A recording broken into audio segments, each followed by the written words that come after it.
my choice for America's Cup winner this year. Don't let me down. I can say Thompson. ZEFA, bro. We'll say Thompson. I think Truell's going to bring home America's Cup this time around. Big B. SWC should be amazing this year. Speed lead on the side of Big V is Big V. You see the giant net coming out. You have three monsters around you, but they're all a Thompson is going to be taking game action. We're hoping for, but to take it in games.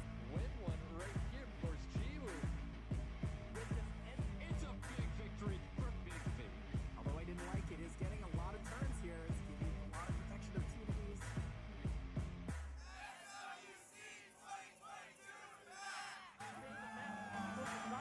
Is here now, finally. Summoners War World Arena Championship format. Our favorite is our first ever Summoners War World Arena Champion.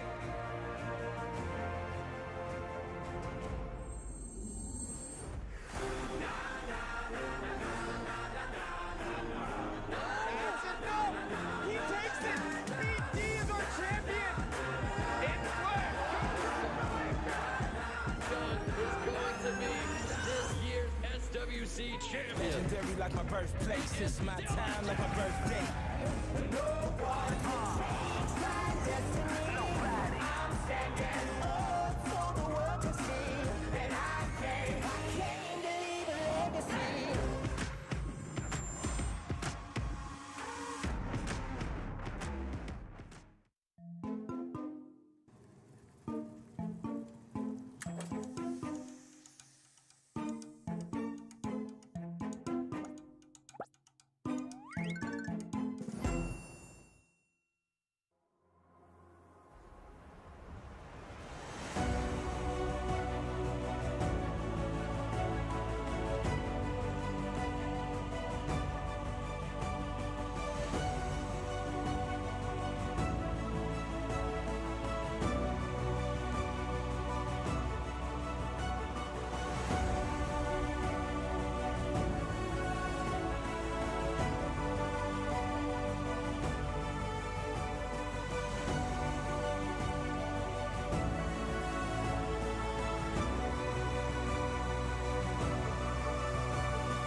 my choice for America's Cup winner this year. Don't let me down. I can say Thompson. Bro. We'll say Thompson. I think Truell's going to bring home America's Cup this time around. Big B. SWC should be amazing this year. Speed lead on the side of Big V is Big V. You see the giant net coming out. You have three monsters around you, but they're all a Thompson is going to be taking game action. We're hoping for, but to take it in games. Win one right here, of course, Jiwoo. It's a big victory for Big V. Although I didn't like it, is getting a lot of turns here. It's giving a lot of protection of teams.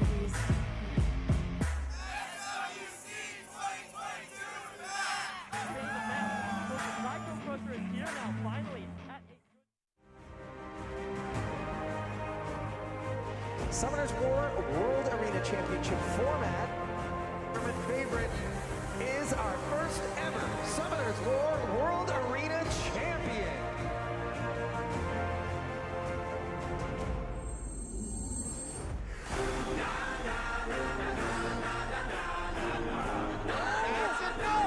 He takes it. BD is our champion. It's is going to be this year's SWC champion. Legendary like my birthplace. It's my time like my birthday. I'm standing up for the world to see, and I came to leave a legacy.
Hello, everyone, and welcome back. It's been a long, long wait since we crowned our 5th ever champion, but we're back yet again to celebrate the best in Summoners War World Arena with nothing less than the 2022 Summoners War World Championship. Hi, everyone. I'm Daniel Digon Gonzalez, and I'm honored to be back for my 3rd year hosting SWC, and I'm not doing it alone.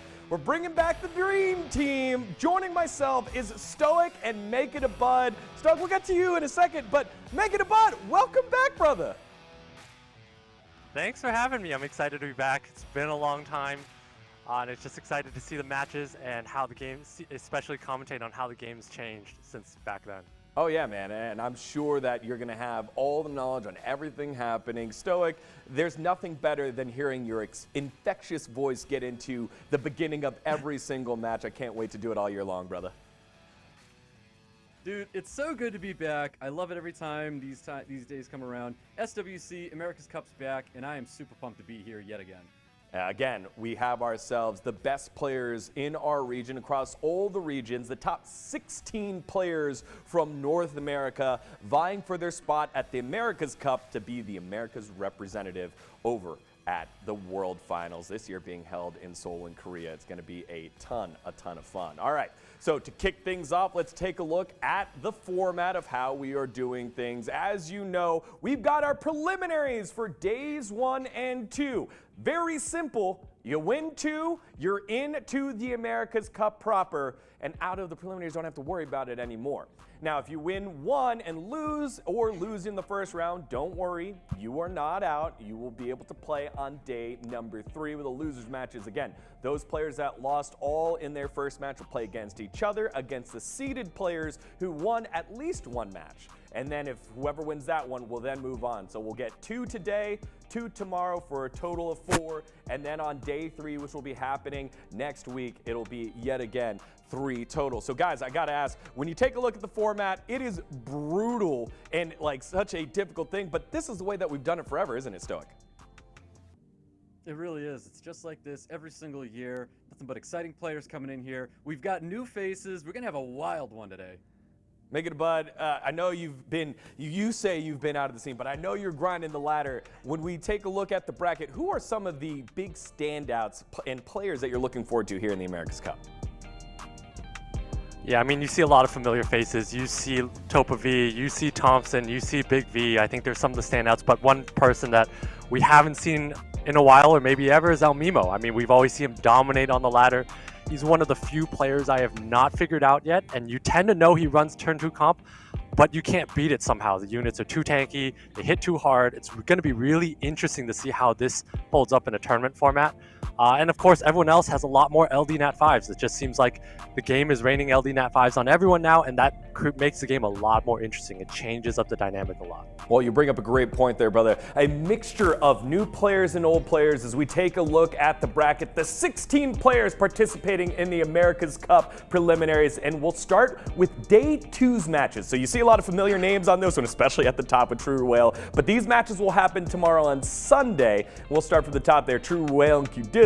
We've got Raigeki coming back along with Hope. The mainstay, Dreams Joseph, qualifies yet again, going up against Madream D, who's had himself quite the run last year. And then Big V versus Thompson there at the bottom. That has to be one of the biggest quarterfinals matches in the history of the America's Cup preliminaries, and one of those guys is going to be going home early, or at least to the lower side of the bracket. When you take a look at this this day 2 bracket, what jumps out at you here, Stoic? Absolute fireworks tomorrow. Absolute fireworks. I mean, you can't take your eyes off that Big V Thompson match.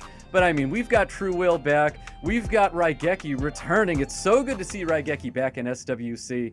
But I mean, they all still have to play their matches so we can continue to see them in the America's Cup final. But we'll see. So after we took a look at day number 2, let's take a look at today's action. Make It a Bud did allude to our match at the top of the day. ELMIMO, who's just been a terror on the ladder, he gets his first crack as a debutant here in America's Cup against Edward, who is also making his debut. We have ZEFA, the artist formerly known as Zefarius, joining us here in our version of the America's Cup preliminaries, as well as FALLINGFLOWER, then LECHONK up against perennial favorite TOPAV, and then we close it off with 2 newcomers in SPIRES and Kaijuno. And so let's start there. At the top of the day, ELMIMO versus Edward, our matchup that we have coming up in just a little bit. Stoic, what do you make of this matchup with ELMIMO and Edward? I mean, Edward, fellow I'm sorry, not SW, say swag member. There Edward, we go. You know, has earned his place. He's here to play. But my God, ELMIMO is going to be a really, really tough match for him. This is going to say a lot for Edward. If he can get through ELMIMO, honestly, he could probably get through anybody, and we'll see him in the America's Cup final.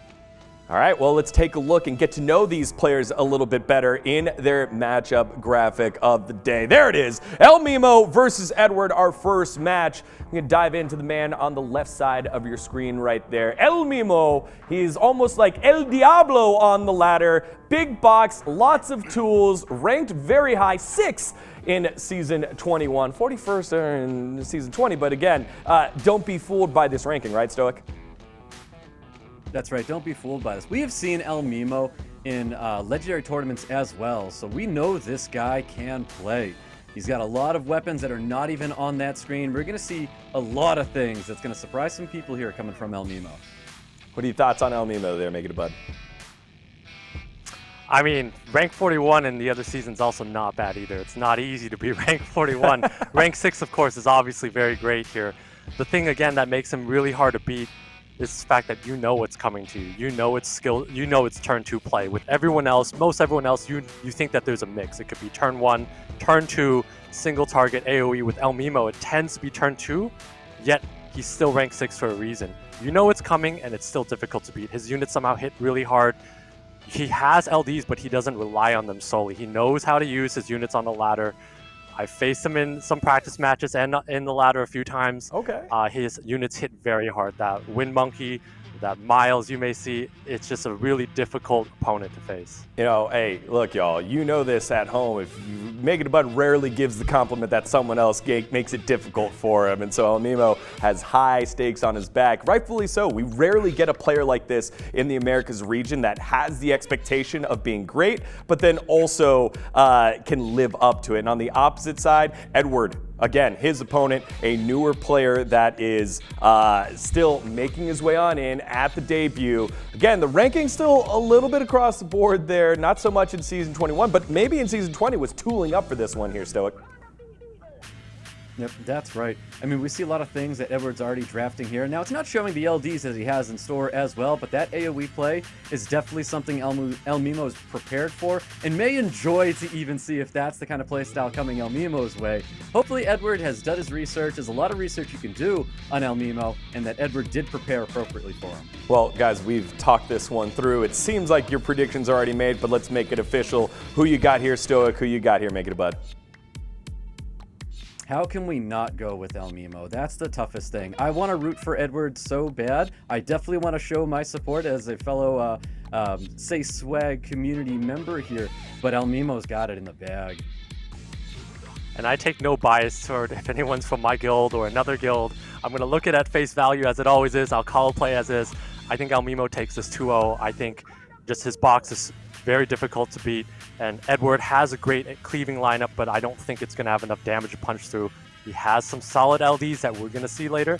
But again, it's ELMIMO we're looking at, one of the greatest players in the world. Chris, I'd expect nothing less from you. It's great to have you back, brother. All right, y'all. America's Cup preliminaries underway. The first step towards the World Championship in our region starts right now. Edward versus ELMIMO. Guys, take it away. And here we go. We've got ELMIMO and we've got Edward. Let's get into it. Pre-bans are going to be coming out shortly. I'm pretty sure these two are going to be taking their time here, but let's get into this. Yeah, very interesting that they're actually taking this much time. All right, there we go. I'm expected that to be pretty quick here. ELMIMO taking out the Oliver is interesting, but it makes sense because he generally wants to take a turn 2 style of play here. As I talked about before this tournament, I think Nana Molly is going to be what ELMIMO is going to want to gravitate toward. So I could see a Nana first pick, and there we go. That's exactly what I was expecting when we called that out earlier. Yeah, big call right there. Not a first pick from ELMIMO. Edward very quick to locking in that Masha and that Miles as well. ELMIMO being quick to pick as well. Yeah, ELMIMO being very quick here. He's not scared of the Masha or the Miles here. He does have very tanky units. I would expect him to take some sort of survivability next turn. Edward now has an interesting choice if he wants to double down to do more damage or if he wants to go and kind of bruise around with ELMIMO. I think at this point, Edward may be committed to do damage, and that's exactly what we're seeing with that Molong and that Bulwark pick. Yeah, I do like the Wind Monkey King here with, going up against the Bulwark and that Molong being drafted.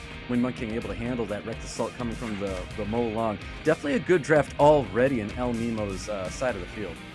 Yeah, and I can tell you, having faced that Wind Monkey a couple of times, that unit hits really hard. And here's something we don't see very much. We see a Tyrannies here, and I could see one more piece of damage, or probably a Molly coming out from ELMIMO. We see a Jaeger coming out, so another piece of damage, lots of tankiness coming out from ELMIMO's side.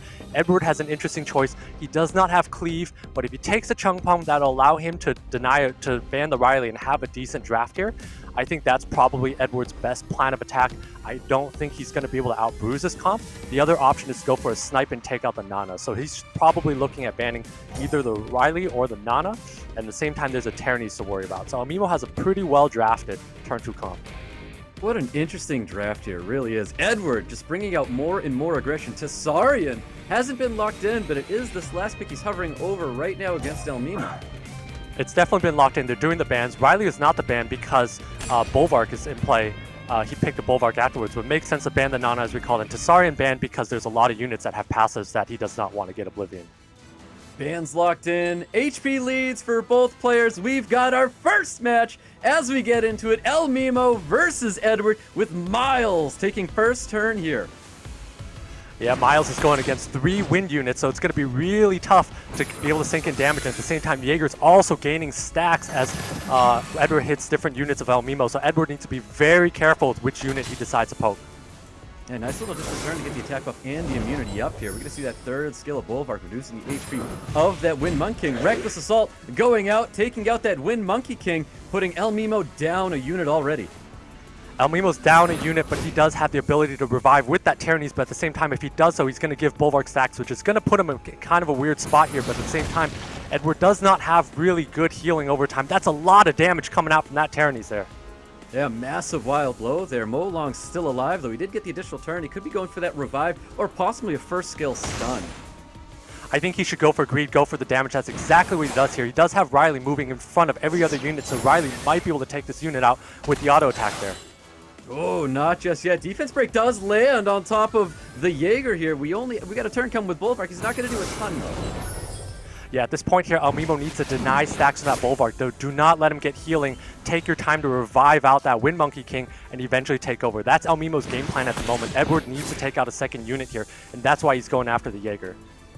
Ooh, here's his opportunity. That dot may kill the Molong. He goes for the revive here on top of the Wind Monkey King. Beautiful provoke landing on top of the Miles.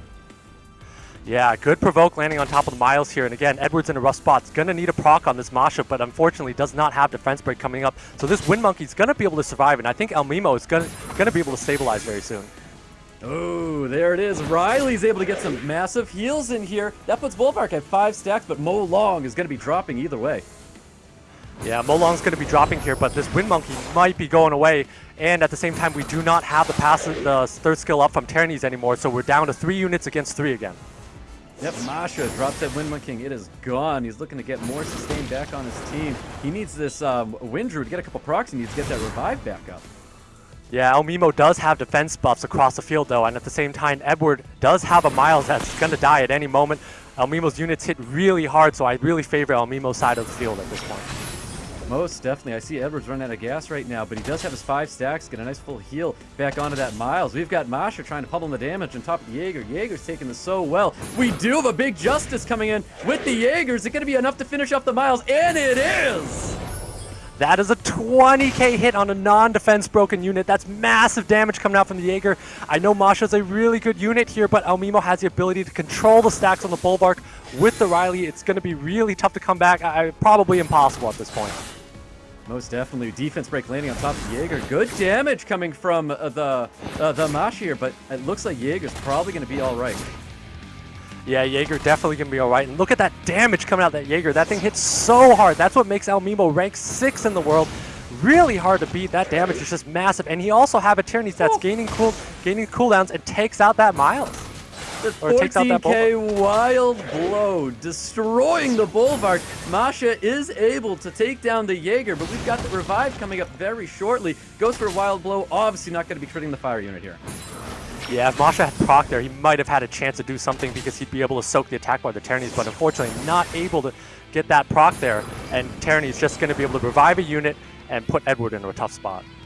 There it is, revive comes back, defense buffed Jaeger. Jaeger does get defense broken. Masha's able to take it out. I mean, Edward's definitely trying his hardest here to take out these units if they get revived.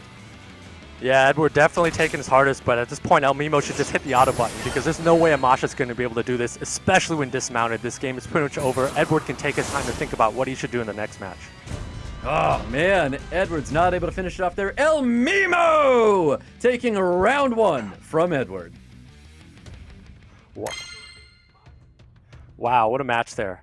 I mean, for that match there, ELMIMO just had the perfect turn 2 draft. He had the revive from the Tyrannies, and the Nana that was banned earlier also provided him some revive. So he had a lot of resilience. A lot of times when people from America's style and European styles like to play is they like to pick a unit to snipe out. But at the same time, you realize once you snipe out a unit, it has the ability to come back. And so while Edward was able to take the upper hand earlier, ELMIMO still had that skill in the back pocket to be able to come back later in the match. Yeah, most definitely. I mean, Masha was trying to put in as much work as possible with the defense break and all those wind units on the field. We did see Masha put in a lot of work, but it just wasn't enough. Too much sustain. The revives were too good. ELMIMO really overpowered Edward there.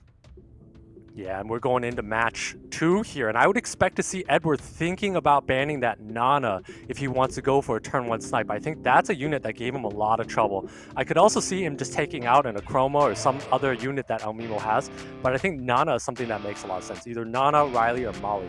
Something to disrupt that turn 2 style of play that ELMIMO has. Well, I definitely don't want to see a Jaeger pre-ban here. I don't think that's something that Edward has to worry about. Definitely don't think that Edward will worry about the Jaeger pre-ban, but who knows? And there we go. We see a Riley pre-ban, so one of the 3 taken out. The Tianlang taken away from the ELMIMO, from ELMIMO makes a lot of sense, and that tells me that ELMIMO's thinking about or wants to have a Ragdoll on the field for this one. Edward's got the first pick, and I don't believe he can take that Ragdoll away. His first pick is going to be Nana, remove mech unit from ELMIMO Fox. And I don't know if Edward should be going down this path here. He's basically going to have to be playing ELMIMO style of play with a Nana first pick here. He could try to pivot to turn to a Cleave type comp, but he does have a Ragdoll to compete against. ELMIMO does have Molly in the back pocket that he can take. So if Edward wants to go with Cleave, he's already down a Cleave unit. So at this point here, Edward really needs to be thinking about bruising. You might see like a Chromas, you might see turn 2 units coming out from him. But I'm not sure about that Nana first pick. Oof, Masha and Miles coming back to Edward's side of the field. ELMIMO is going to be responding to these 2 units. Yeah, and I'm not sure about that Miles and that Masha pick. You typically don't want to pick units that are already weak to something on that field. That Wusa pick from ELMIMO was so good because it's very strong in a Masha and Miles. So not sure about Edward's picks there. And again, of course, as we expect, ELMIMO lays down that Molly and then that Wind Monkey King. No, seeing the Wind Monkey King for a second time. Not something that we see in abundance of, but we're seeing it a lot right now from ELMIMO. Edward thinking about his units here, taking a couple back. Yeah, ELMIMO is the king of turn 2, and he has been testing that unit a lot. That Wind Monkey does hurt a lot. It does do a lot. Obviously, last match we didn't see much of it, but it's a very good unit. Edward mixing in a Changpong, and I'm not sure about that unit's effectiveness against a Molly and a Ragdoll and a Wind Monkey, so I'm not sure about that. And Junos also tends to be weak against Ragdoll. ELMIMO lays down the Leo, which makes sense, and we're going to see that Nana go away. So Edward's just going to need to survive a lot, but I'm not sure if he's going to be able to hang on.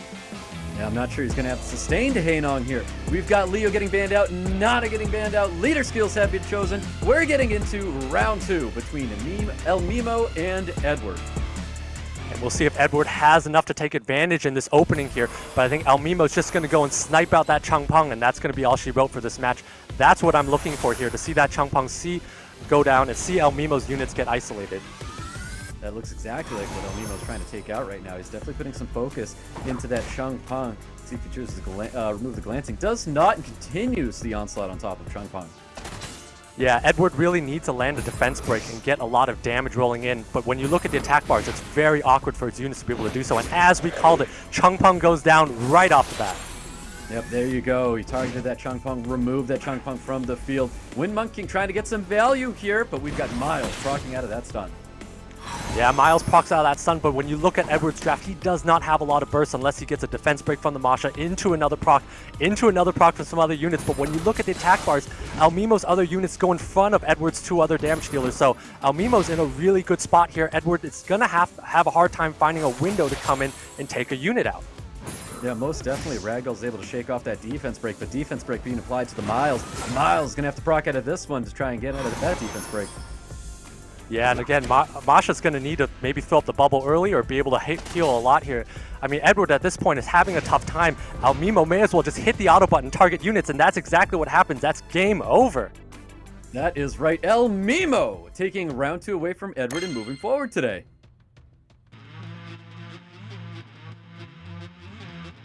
And there you have it, ELMIMO getting himself the victory, and it's a big, big win. Expected win here by ELMIMO, but guys, again, it just felt very much just the tool difference here, and you get to see what the power of the mime ELMIMO provides to the America's Cup here, Stoic. That's right, ELMIMO, he's such a good drafter, really is. He's an incredible drafter, bringing things that not a lot of people were expecting to see. I think everybody and their mother would have said Masha was going to run through all these wind units, and that's not what happened at all. I mean, we saw a Wind Druid, that's not very common. We see Wind Monkey King, that's not very common. And it was just an incredible draft from ELMIMO. Edward couldn't get through. What jumps out at you the most here? Again, you've encountered him in the ladder, but ELMIMO's toolbox, was it the draft? What jumped out at you here the most, Make It a Bud? I mean, kind of everything, but when you look at match 2 and you see that Wusa come out early, and you see Edward lay down the Masha and Miles, you know that Masha typically is pretty weak into Wusa because of that immunity it provides. It's a water unit, the healing it provides. There's a lot to get through. And you know in the back pocket, when you look to the later picks, ELMIMO still has that Molly, still has other units to bring on, can choose a Tyrannys if he thinks that's more appropriate. He's given himself options early on to be able to build out this turn 2 comp. And Edward with that, I think the problem there was that Edward laid down the Nana early, trying to play ELMIMO's game, but then trying to pivot to a Changpong, which doesn't really work. When you play someone of ELMIMO's caliber, you really need to lay down and go with the strategy that you think is going to work against him. And trying to mix the two when you don't have enough damage to sync together is going to make that really difficult. Especially, again, ELMIMO is the best bruiser player I've ever seen on the ladder, and you're going to need a well-built, well-thought-out comp in order to take that down.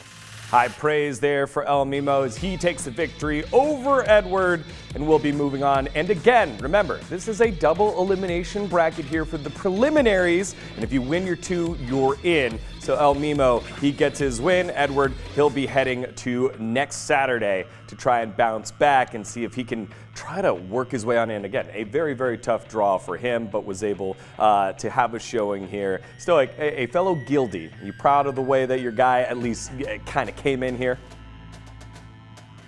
I mean, he had a tough match ahead of him. You can't take anything away from Edward. You just got to give all that praise to ELMIMO for just all the time that he puts into that account and just being as strong as he is. Just the praise goes to ELMIMO for being an extremely tough opponent. All right, ELMIMO with the win. We'll see him later today for the qualifier match into the America's Cup. Let's take a look at our updated bracket with ELMIMO getting himself the victory. He will move on and face the winner of our next match, which will be in just a little bit. And again, guys, America's Cup, it's such a big honor and such a great joy to be a part of. ELMIMO, his first time, and possibly one of the newest entries to the great names of winners that we've had here. I know it's just one match, but are we getting a little too excited about this possibly being a huge victory here for him? I'm gonna throw that one to you, Make It a Bud. I mean, I think it's too early to call anyone victorious here, but I think that was a great showing from ELMIMO. Just a great overall showing. And actually, back to the earlier point, I think Edward played very well in that match, especially game 1. I thought Edward's game plan of trying to bring in turn 1 damage and knock something off the field was well thought out there, and I think he had a good game plan going in this if he stuck that out. But yeah, I mean, I'm looking forward to see what else comes out the rest of the day. All right, well, let's take a look at our next matchup that we have. Again, winner of this will be playing the ever-powerful Turn 2 player ELMIMO. It's the artist formerly known as Zefarius. It's ZEFA taking on FALLINGFLOWER for our second prelims match of the day. As we, again, very excited to see how this one shakes on up here. And Stoic, opening thoughts here on ZEFA versus FALLINGFLOWER. I mean, Zefarius is definitely the veteran here. I think a lot of favor goes towards him. We've seen the Gianna play and how fast Zefarius can be. FALLINGFLOWER, not too much is known about him. We know he's got some LDs in his box here, but still, we're talking about a veteran. We're talking about someone who is new. So there's some player experience here that does come into play during a tournament. So Zefarius, definitely looking good. All right, let's take a look at Zefarius. Again, known him before as Zefarius, now ZEFA, has been back multiple times, quarterfinals in last year, before that preliminary. So it's been a step up every year. Is this the year where maybe he can take the step into something larger, Make It a Bud? What do you make of Zefarius? I mean, well, there's a lot to unpack there, but when you say taking a step larger, we got one step at a time here, and he has FALLINGFLOWER in front of him first. And I think as much as people don't know much about FALLINGFLOWER, I think that's a very difficult matchup. I think ZEFA comes ahead 2-1 here, and ZEFA has that experience, has that Gianna, has that triple revenge, I believe, Cadiz. Very tanky, very fast unit, but FALLINGFLOWER just has an amazing box with, you know, a Light Monkey I believe is a guildie of less, and their guildies typically plays elemental monsters very well. Again, lots of good balance with aggression, with survivability and turn orders. So I wouldn't discount FALLINGFLOWER. I definitely think Zefarius is a great player, but this match could really go either way. I may as well flip a coin here. Oh, I love that. Again, last time you were saying it was pretty decisive who was going to pull off the early win. Now FALLINGFLOWER, as we take a look at his profile and see some of the mons that he's been using and what makes him so strong. That's what I want to dive into here, and a tough matchup for Zefarius in your mind, Stoic. I mean, he has that ability clearly to either go turn 2, turn 1, and that's very important in today's meta in RTA. So if he does that appropriately going into this match, Zefarius will have a hard time trying to throw off FALLINGFLOWER. All right, well, guys, you gave me the coin flip here. Before it was an easy prediction. I'm put you on the spot. You said 2-1, Make It a Bud. Why? Because it could go either way, and you have to give the edge a little bit to whoever has tournament experience. And ZEFA, whenever I fight him on the ladder, has the most insane RNG in the world. So ZEFA always has luck on his side.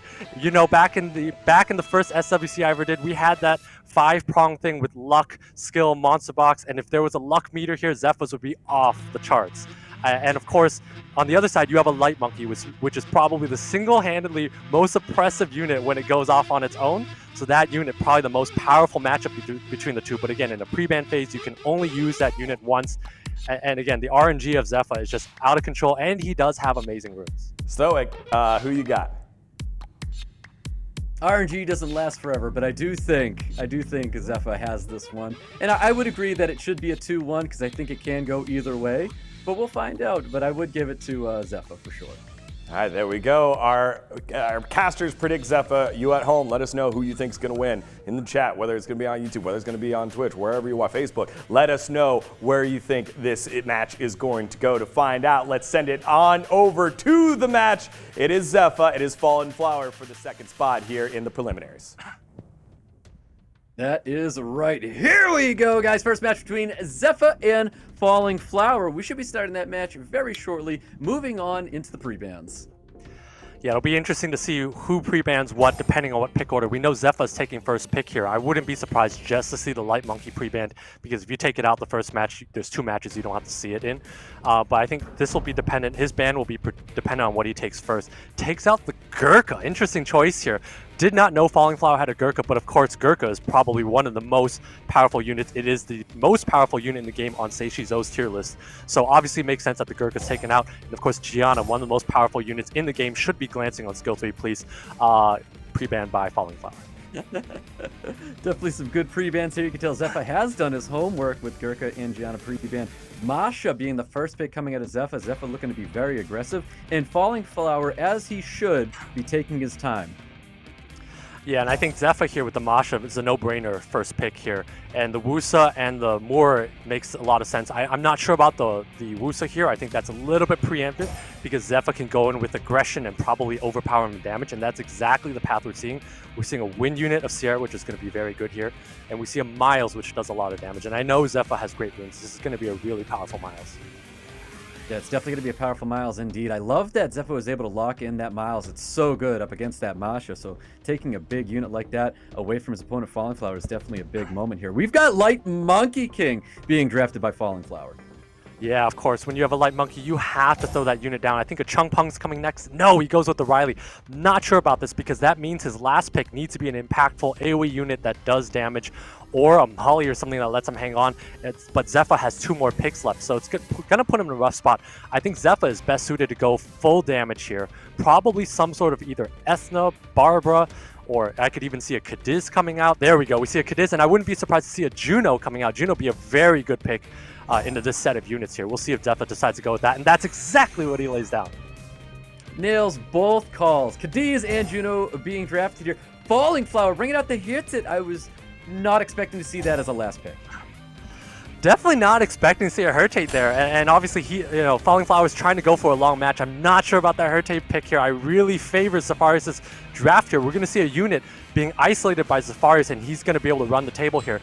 It's going to be dependent on FALLINGFLOWER's ability to stay alive in this match. Most definitely. Let's go! We've got FALLINGFLOWER and ZEFA and Miles kicking it off with a beautiful first turn stun on that Hirtite. Yeah, beautiful first turn on that Hirtite, but when you look at FALLINGFLOWER's team, you look at where is the damage coming from? How is he going to beat his opponent? And I don't have an answer here. Unless he procs a million times, I don't see a way he's going to win. ZEFA has so much damage on his side here. I don't think FALLINGFLOWER has a chance.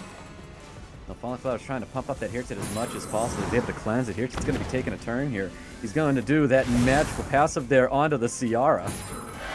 Yeah, Heritage does take a long time to ramp up, though. Unfortunately, that Juno whiffs on so many debuffs, so that's going to be a big difference maker here. ZEFA might be in a little bit of trouble, but that Heritage is still kind of squishy. Yeah, definitely still kind of squishy indeed. Bomb does land on top of the Busa, and you can see he's trying to pummel in that damage on top of the Hirtite. Let's see if he chooses to use any skills. Does not, even though the immunity is still up on that Hirtite. Yeah, so it looks like ZEFA has learned to hit the auto button here. It's just tunneling that Heritage, exactly what he should do. FALLINGFLOWER is going to need to hang on for dear life because once that Heritage goes down, his only source of damage really is that Moor, and he's going to need to heal to stay alive. So far, he's ramping up that Heritage very well, but that Heritage is going to need to carry him through this match. Ooh, there's a nice little additional turn trying to steal the immunity and gets that immunity as well. ZEFA still trying to pummel the damage on top of that Heritage. Yeah, but you see, even though that Sierra has been reduced, that's a big proc from that Miles. As I talked about with RNG, ZEFA has amazing RNG, is able to take out that Hirte with a proc from the Miles. It was a perfectly timed proc, able to drop a unit, take it away from the field, putting ZEFA at a 1-unit advantage.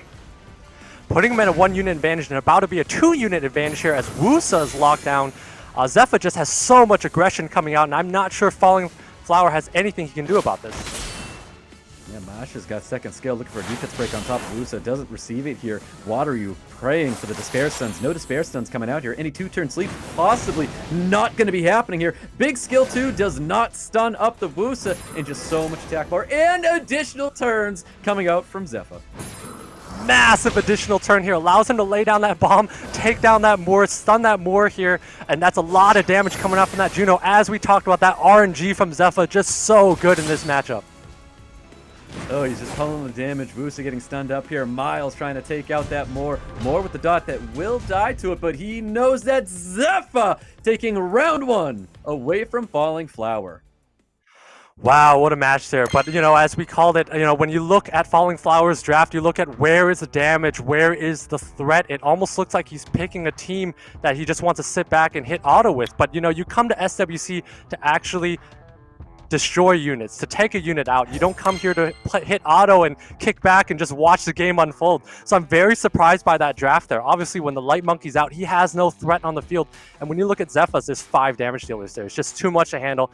ZEFA's very well ruined, and no surprise why he took that match down. Yeah, most definitely. Well, hopefully there's going to be a change of pace getting into round 2 here. Pre-bans have already been locked in. Tian Lang, Light Monkey King getting the ban, and Cadiz getting pre-banned as well. Yeah, and we see that Masha first pick makes a lot of sense here. ZEFA does have the ability to go Oliver, but obviously when you're facing a Masha, that's not something you want to take. Does go with the Gianna and does go with the Shizuka. So very interesting picks here from ZEFA. I think that makes a lot of sense. And FALLINGFLOWER wastes no time with his next 2 picks. Yeah, very, very quick to locking in that Moor and the Gurkha as well. A lot of people excited to see this Gurkha. We've seen some crazy things happening with this unit. And I think ZEFA almost has to go in assuming he's banning that Gurkha, because once Gurkha goes off, it basically dominates the entire game here. As it stands, though, he could choose to also ban the Moor as well. ZEFA doesn't seem like he's very scared of that Masha. Laying down the Bulwark and the Riley is kind of an interesting pick. Definitely letting that Masha through at this point. Yeah, very interesting picks indeed. Heigang and Cigar getting drafted by FALLINGFLOWER, wrapping up his draft. Yeah, so when you see the Cigar lay down, I wouldn't be surprised to see Shizuka taken out. That's what he's kind of angling towards. But he's definitely not taking out the Gianna when you lay out the Moor and the Shizuka like that. Miles as a last pick makes a lot of sense here. I still think the Gurkha needs to be taken out just because it's an X factor that's dangerous. But I could also see a weird world in which either the Cigar or the Moor is taken out. And that's what we see here. That's exactly what we're going to be seeing here. We've got Riley banned, and we've got Cigar banned. Speed lead coming up for FALLINGFLOWER. Let's see if he can actually turn it around and get that prediction right. Does he take a match away from ZEFA, or is ZEFA able to hold on for one more match? We'll see what happens here. ZEFA has a lot less damage on his side of the field, so maybe FALLINGFLOWER is going to be able to snipe out a unit or be able to get this Gurkha in a position to win the game. Well, didn't get the full strips with that Moor. A little bit of damage getting poked onto the Gianna. We do have a Despair Stun going out onto that Gianna as well. Yeah, that Gurkha does not land that provoke on that Miles, so pretty big miss there. But again, this Gurkha is very tanky. It has a long time to get going. ZEFA here has a fully stacked up Bulwark ready to go. He needs to be able to launch this onto the Gurkha and take the Gurkha out, and that's going to be his window of opportunity. Yep, it really is, and FALLINGFLOWER is wondering where his provokes are at. He's just not getting them with that Gurkha, and Gurkha is going to be in a lot of trouble here. Another additional turn coming out of ZEFA, able to take away units here. It's just so impactful to be able to do that. Yeah, I mean, it's just so impactful to be able to proc on command here, and just ZEFA is just out of control. Takes out the Gurkha, takes out the main threat, and there we go. That's the end of the game. Quick concede by FALLINGFLOWER. Massive 2-0 for ZEFA, taking out FALLINGFLOWER and locking in his position. Wow. Again, just immediate victory here. Congratulations, ZEFA, booking his next step towards the preliminaries, getting the win, and a great job there. Again, we were like, this is a big toolbox for FALLINGFLOWER. He has a lot that he can do here for FALLINGFLOWER. Maybe ZEFA won't be able to do anything. Maybe he's going to have to do it off of luck, a 2-1. It's a 2-0 here, make it a bud. Yeah, I mean, very dominating performance by ZEFA here. Obviously, in the first match, we don't need to go further into that. It was a one-sided show here. Again, in the second one, pretty one-sided. And it goes to show, when you look at FALLINGFLOWER's comp, there's not a ton of synergy either. The Moor doesn't really synergize with the Gurkha. Typically, with the Gurkha, you would see a lot more survivability in that team. So he was never able to get his team online. Gurkha missed a few important taunts because that would allow him to regenerate HP as Miles hits it. He would recover 20%. Was not able to get that, so that was a very big miss. Quite lucky by SPIRES. And then, of course, a couple of procs that Gianna eventually just stunned and did a lot of damage, and ZEFA was able to take it home despite bringing less damage to the field than he did in the first match. Stoic, I'm not sure if you heard that, but the little, quite lucky there by ZEFA. Like I said earlier, just in case you heard my analysis of how this matchup was going to go, great to have you back, Make It a Butt. I'm going to keep saying this like so many times. Stoic, I think in this one here, real, as always. in this one here, I kind of felt like maybe they were getting a little too cute as we take a look at the bracket. Maybe a little too cute here with the draft for FALLINGFLOWER, as we now see ZEFA and ELMIMO as our semifinal matchup to make it into America's Cup. What do you make of that one? I mean, it's something that I'm very not surprised about. It's two players that I thought they were going to be going into the semifinal here with ELMIMO and ZEFA, but we're going to have a really interesting match with those two going at it later. That'll be one to wait for. Again, we will see that matchup after 2 more matches. So we know 2 people that have made it to the semifinals. So we've got 2 more matches out of 4 more players. Who's going to make it on next? Let's find out with our very next match. Again, these are a matchup between 2 players that, I guess one player that we know very well and one player that is trying to continue to make a name. It's TOPAV with the Shades against LECHONK. Both these guys qualified on through. Let's take a look at our player on the left side first in LECHONK. Now, LECHONK, again, someone who worthy of the spot. It's his debut, again, hanging around the ladder. Again, you see double digits on both sides, using the real lot, the more lot. But what do you make of LECHONK here up against TOPAV here, Stoic?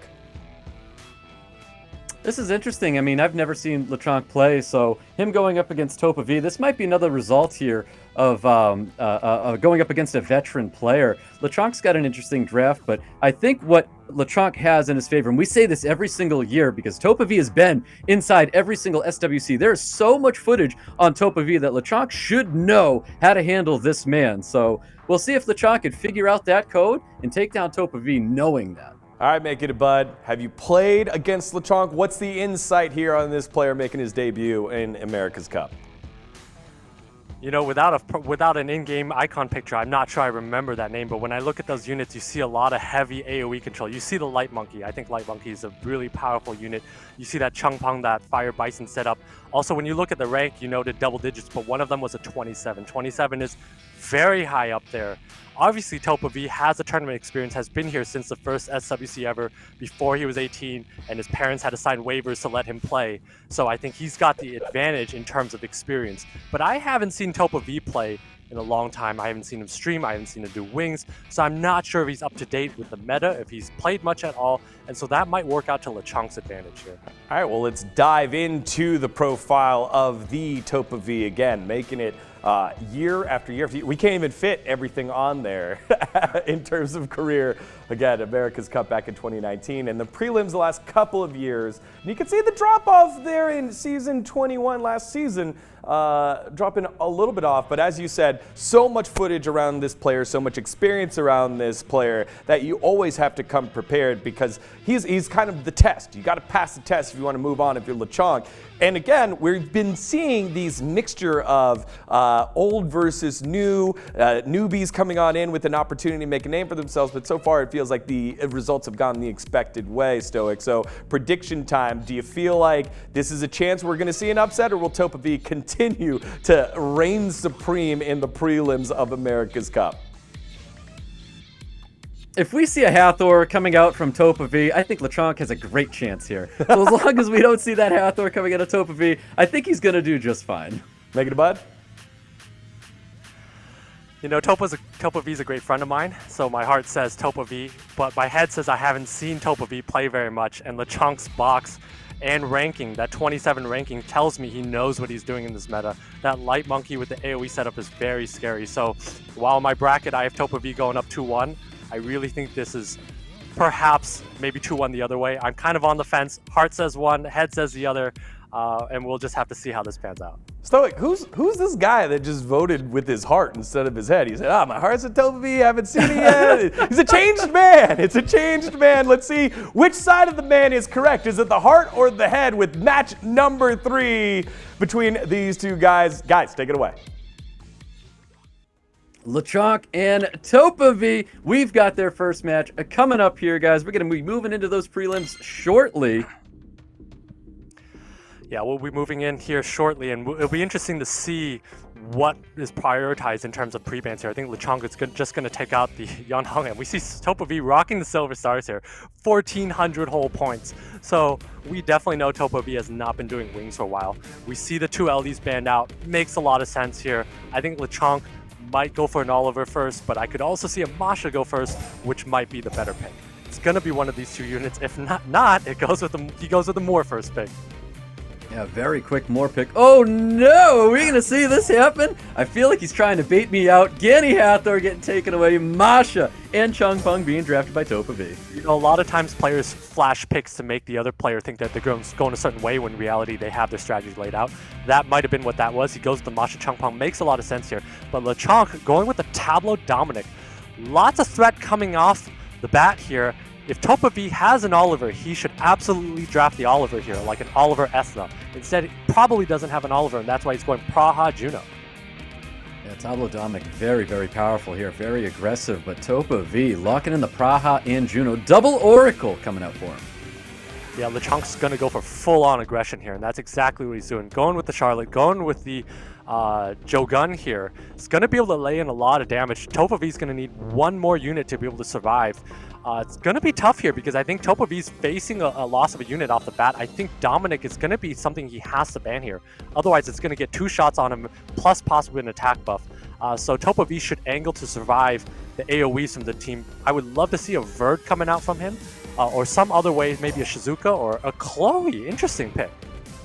That was a very interesting pick. I was not expecting to see a Chloe be the last pick coming out of TOPAV, but I couldn't agree with you more that Dominic has got to be the ban here. And Dominic is going to be the ban. Chloe seeing a lot of attention here. Good respect ban from LeChonk. Yeah, and this is going to come down to how good TOPAV's artifacts are, because he's going to lose a unit off the bat here. And this Juno is going to be something that we're looking to possibly solo, because TOPAV could be losing potentially the Changpeng and the Praha, or at least one of the units. Well, let's see what happens, because we're kicking it off here with LeChonk, putting that Juno away in a scroll. Let's see if it works out for LeChonk versus TOPAV. Massive miss on the strip from the Changpeng, so Changpeng's going to give TOPAV a lot of momentum back, but he does have 2 stun-up units. His units look very squishy, and I think he's going to be losing something off the bat here, Stoic. Yeah, definitely. That Masha's not looking very healthy right now. You can see LeChonk's trying to pummel in all the damage that he can. That big 3rd skill pushes his units in front of TOPAV. TOPAV does have serious matter here, looking for a reset and reduce attack bar of everybody. Of course, the passive of the Moore is going to be coming up here. More damage with the dismount on top of that Masha. Juno prayed for the despair stun. Nothing comes through. Nothing comes through, and that Praha should be going down to very squishy Changpeng. Very lucky proc. Sleeps a unit, double sleep, and Charlotte just going insane here. Oh, Charlotte going absolutely insane here. That double sleep is huge. You can see LeChonk's trying to get rid of this Masha. The damage is removed from TOPAV's field. Finally, a Despair Stun's going to come through TOPAV. TOPAV trying to grasp at anything he can right now. Yeah, this Juno's going to need to do work. It's going to need to stun something. May as well have thought about skill 2 here to stun units. Does not do so. And Jogun's going to miss that scroll, which is a massive miss. Yeah, massive miss on the scroll, though. Despair Stun going out onto Changpeng. Charlotte looking to wrap up TOPAV here. Does so. More trying to do all the damage that he can. LeChonk with a big win over TOPAV here. Yeah, it's not over technically yet, but there's no way this Juno's going to be able to come back. Not with those types of runes here. It does not look like TOPAV has been farming for a while, so at this point he just really needs to think about how he's going to gather himself and draft better in the next match. Exactly, and we'll see how that next match goes very shortly. LeChonk taking round 1 away from TOPAV. Wow, what a match there. It went kind of as we thought here. We thought units were going to go down off the bat. What surprised me was TOPAV drafting like that way when the runes on his units' survivability really felt like as his rank was a Fighter 3, it really felt like Fighter 3 runes. I mean, things just melted way too fast. I would expect to see some sort of minus damage coming out on that Changpeng to be able to survive. Unfortunately, even though he got lucky with that Changpeng not getting stripped, was not able to hang on there. Yeah, most definitely. Pre-bans from last time. Yan Hong and that Light Monkey King were pre-banned. We've got Mo Long and Wunsa getting pre-banned in this second match. Yeah, so wise choice to take out the LDs of LeChonks. We're going to have a Light Monkey coming on the field of LeChonks here. Surprised to see him take out Molong. I thought he would have taken out Juno because I think Juno would be a little bit better pre-ban here. TOPAV goes with the Moor, and we're instantly countered with a Tableau Masha. Yep, more of that first pick coming out of TOPAV, taken away from LeChonk. LeChonk very quick to locking in Tableau Masha. TOPAV looking to respond after seeing these two units. Could be anything. We're going to see the playstyle TOPAV is looking to take into LeChonk here. TOPAV should be thinking Changpeng and Chiwu or Changpeng or something else to disrupt LeChonk, because if he doesn't take a Changpeng here, LeChonk is going to take that. Goes with the Yanhong Changpeng as expected. LeChonk's, TOPAV's going to need to fight with speed, and LeChonk's just going to go straight damage. When you lay a Tableau Masha, you're going to lay more damage. Oh man, such a strong draft from LeChonk right now. We see that Dominic coming out here along as that, as well as that Light Monkey King. TOPAV might be in a little bit of trouble here. So much aggression. TOPAV does have a choice if he wants to go with Juno and try to survive with like a Nana, or try to go and snipe out a unit. If he does that, you'll see an Esna. He decides to go with the AoE. The weakness, the AoE comps here, the weakness of LeChonk's team is the fact that he does not have immunity on his side of the field. But LeChonk just has so much aggression. I'm not sure if TOPAV is going to be able to handle this. If he lays down a Chiwu here, this could be game over for TOPAV. Let's see, I do like those two last picks coming out of TOPAV, that Connell and that Rika. Definitely units that LeChonk isn't too prepared for, but he is going to be preparing for it with that Josephine last pick. Great Josephine last pick. It tells me he's leaving at least one of the two fire units on the table here. Wouldn't be surprised to see a Yanhong ban either, because that disrupts turn one, but he takes out the Cardinal here. We're going to see a Yanhong open into this team, and then potentially the Moor laying into the Changpeng. So LeChonk might be on the back foot off the bat. Yep, we'll see if that's what's coming through here. We've got a resistance lead for LeChonk. Let's see if he's able to resist TOPAV in this round 2 bout against LeChonk. Yeah, so we have the opener here from TOPAV. He needs to decide if he wants to go for skill 2. Does go for it. Does need to take that, go for that, and does not get the strip on the Dominic. Ooh, does get that serious matter, but the second skill as well. Glancing being applied here. Rika looking to pop off. Light Monkey King should be dropping.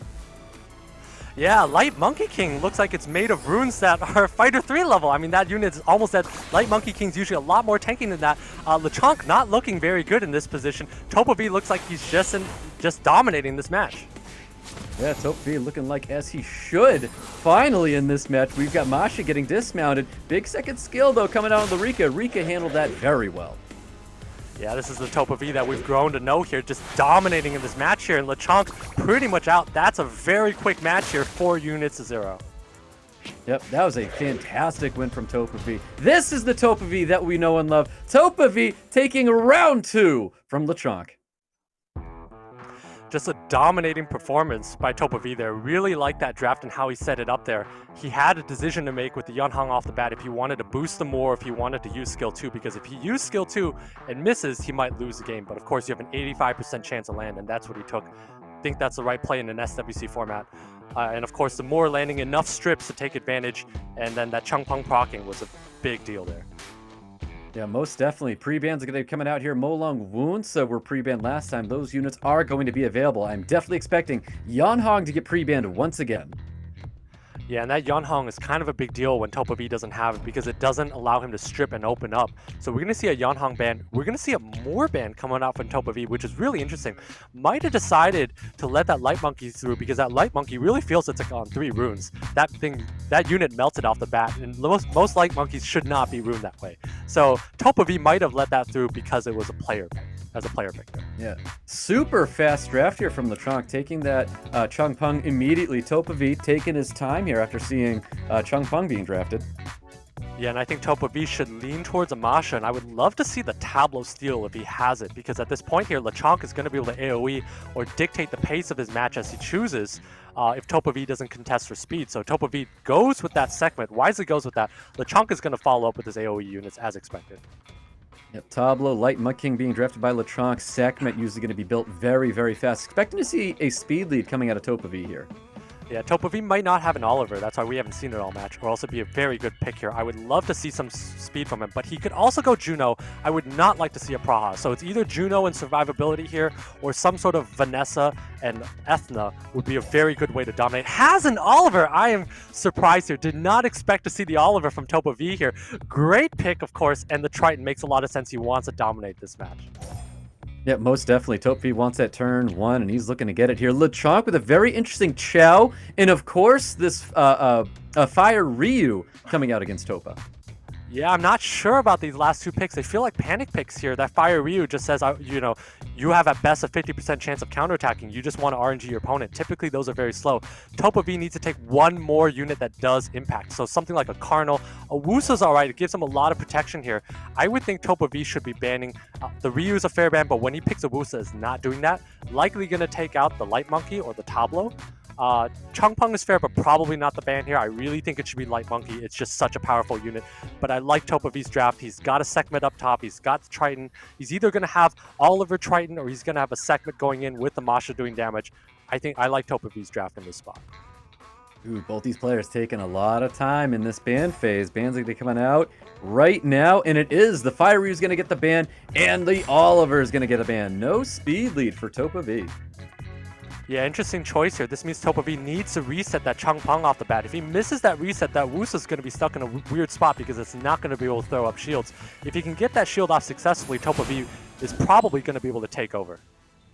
Yeah, we've seen games like this before, and if that Sekhmet's able to work here... Actually, the Sekhmet took a turn, and we weren't able to figure that out, so we'll see what happens in a bit. Yeah, well, we were able to figure that out because the Changpeng skills were reset. So it looks like that Sekhmet did reset that Changpeng here. That Wusa shields go up, and now TOPAV is going to be able to use that Masha to pick apart LeChonk's units here. So I think TOPAV is going to be a good spot, especially if he procs, but he might not even need a proc here. He has a skill 2 from the Sekhmet coming up. Looking for that big defense break. Lands it. Tablo taking massive damage here. Return dice coming out. Reduce the attack bar and get his team up front. Changpeng with that strip does land on everybody. Yeah, that's a massive proc from the Changpeng off the bat. That's why even though it was reset, he was able to get that Light Monkey off. And now that he has a Light Monkey off and Light Monkey Changpeng combination, I think TOPAV is going to be a rough spot. Gonna need a proc a couple of times in order to come back. Ooh, he did get additional turn out of the Wusa, able to apply a lot of damage to the Tablo. Tablo not able to sustain himself up. He is looking a little low, but big value out of that second skill into another turn there with the Light Monkey King. Chow's trying to puddle the damage on top of the Sekhmet. Here we go, big second skill with the additional turn coming out here, looking to get some stuns. No stuns coming out, and we've got Changpeng trying to reduce a little bit of attack bar on that Sekhmet.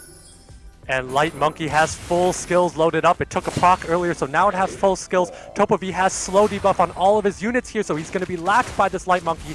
It's going to be really tough to come back, probably impossible.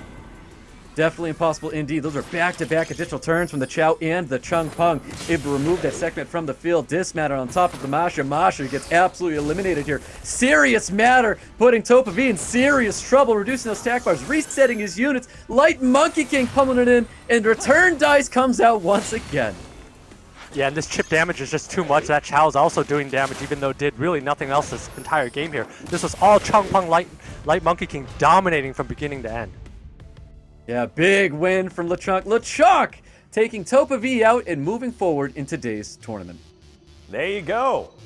There you have it. LeChonk getting the victory here and taking down TOPAV.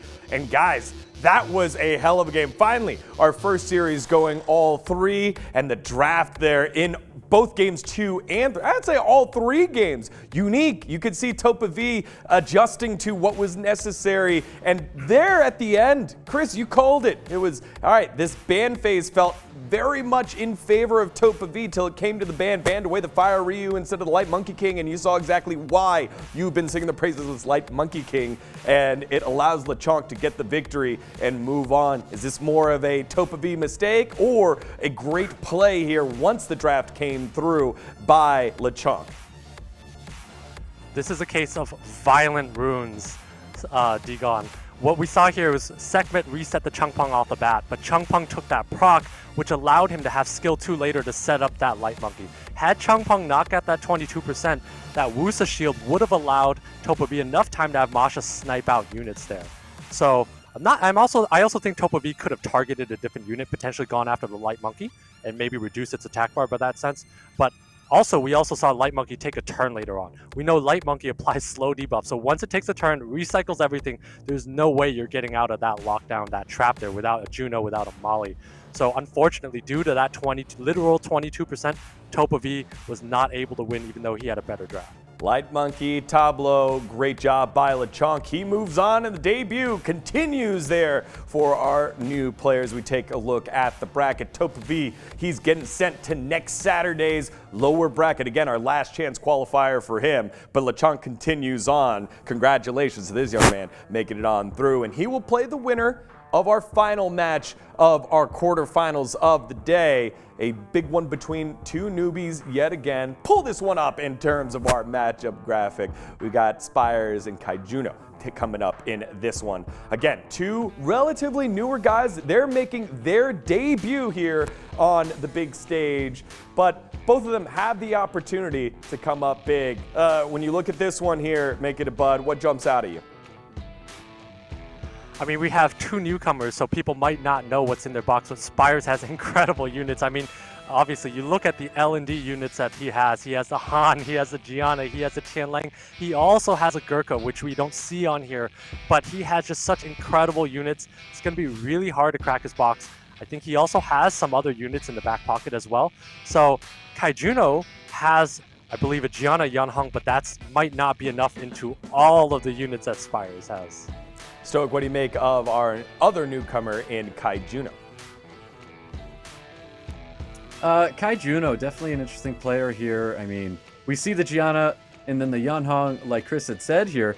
It's that draft. This draft feels very, very TOPAV of like years ago. I don't really like to see the Gani Hathor. I feel like Gani Hathor is just the meta that people moved on from, and not because it doesn't work anymore, but because there's just so much better things to play nowadays. People are way more aggressive. This slow play doesn't really work that well unless you're playing some form of sustain or some like Nana draft where you're just bringing out units over and over. So if we actually see a Gani Hathor playstyle out of Kaijuno here, I favor Spires heavily. That was our first year together. It was the Gani Hathor and then drop the Sierra bombs and then blow everyone up. Yeah, I definitely remember that one.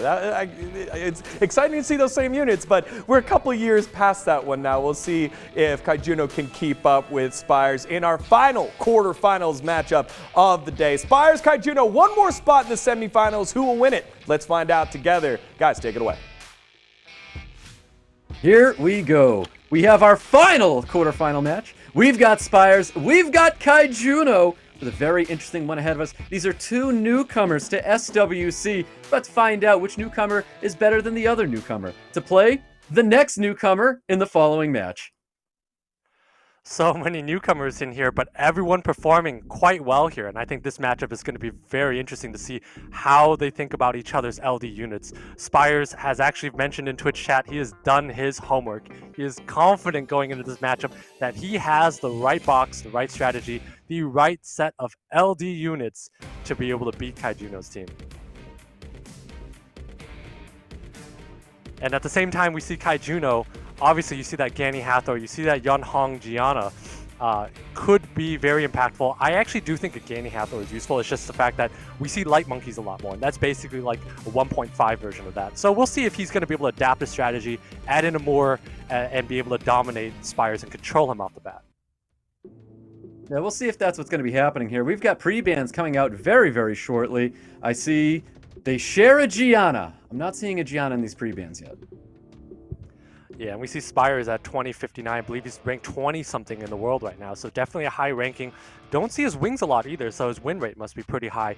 Does have a lot of LDs. He does have first pick. I am surprised that this countdown is taking this long, though, because usually when you've done your homework, there's $100-some thousand on the line. You want to do your homework and know exactly what you're going to pre-ban. So we see the Yanhong taken out, and we see the Shizuka taken out from Kaijuno. Yeah, Shizuka is a very interesting pre-ban. I'm curious if that's because Spires doesn't have the Shizuka. With all the LDs that he has, he may not have a Shizuka if that's why it's getting pre-banned here. Very interesting. First pick is going to be that unit that they both share, Gianna's being drafted. Interesting choice of the Shizuka pre-ban, but it might be because he decided to go with the Gianna and did not want to give his opponent basically an AoE stun. So it makes a lot of sense there. And then we see Kaijuno countering with the Masha, but I'm not sure about that Riley so early. It's a bit passive, I think. Definitely an early pick on the Riley, but we'll see if it pays off for Kaijuno. Masha, an excellent first pick unit. We've seen it multiple times on many occasions. A very powerful unit. Spires, looking to respond with an Oliver and Molly. Yeah, very interesting pick here of like passive against passive here. I'm mixed on the Oliver pick because Oliver can get nuked down by the Masha so quickly. And Gianna does control the Masha, but not terribly well. It'll depend on the runes on the Masha. And then the Molly pick here is kind of weird because you have two semi-squishy units here and fast units mixed with the Molly.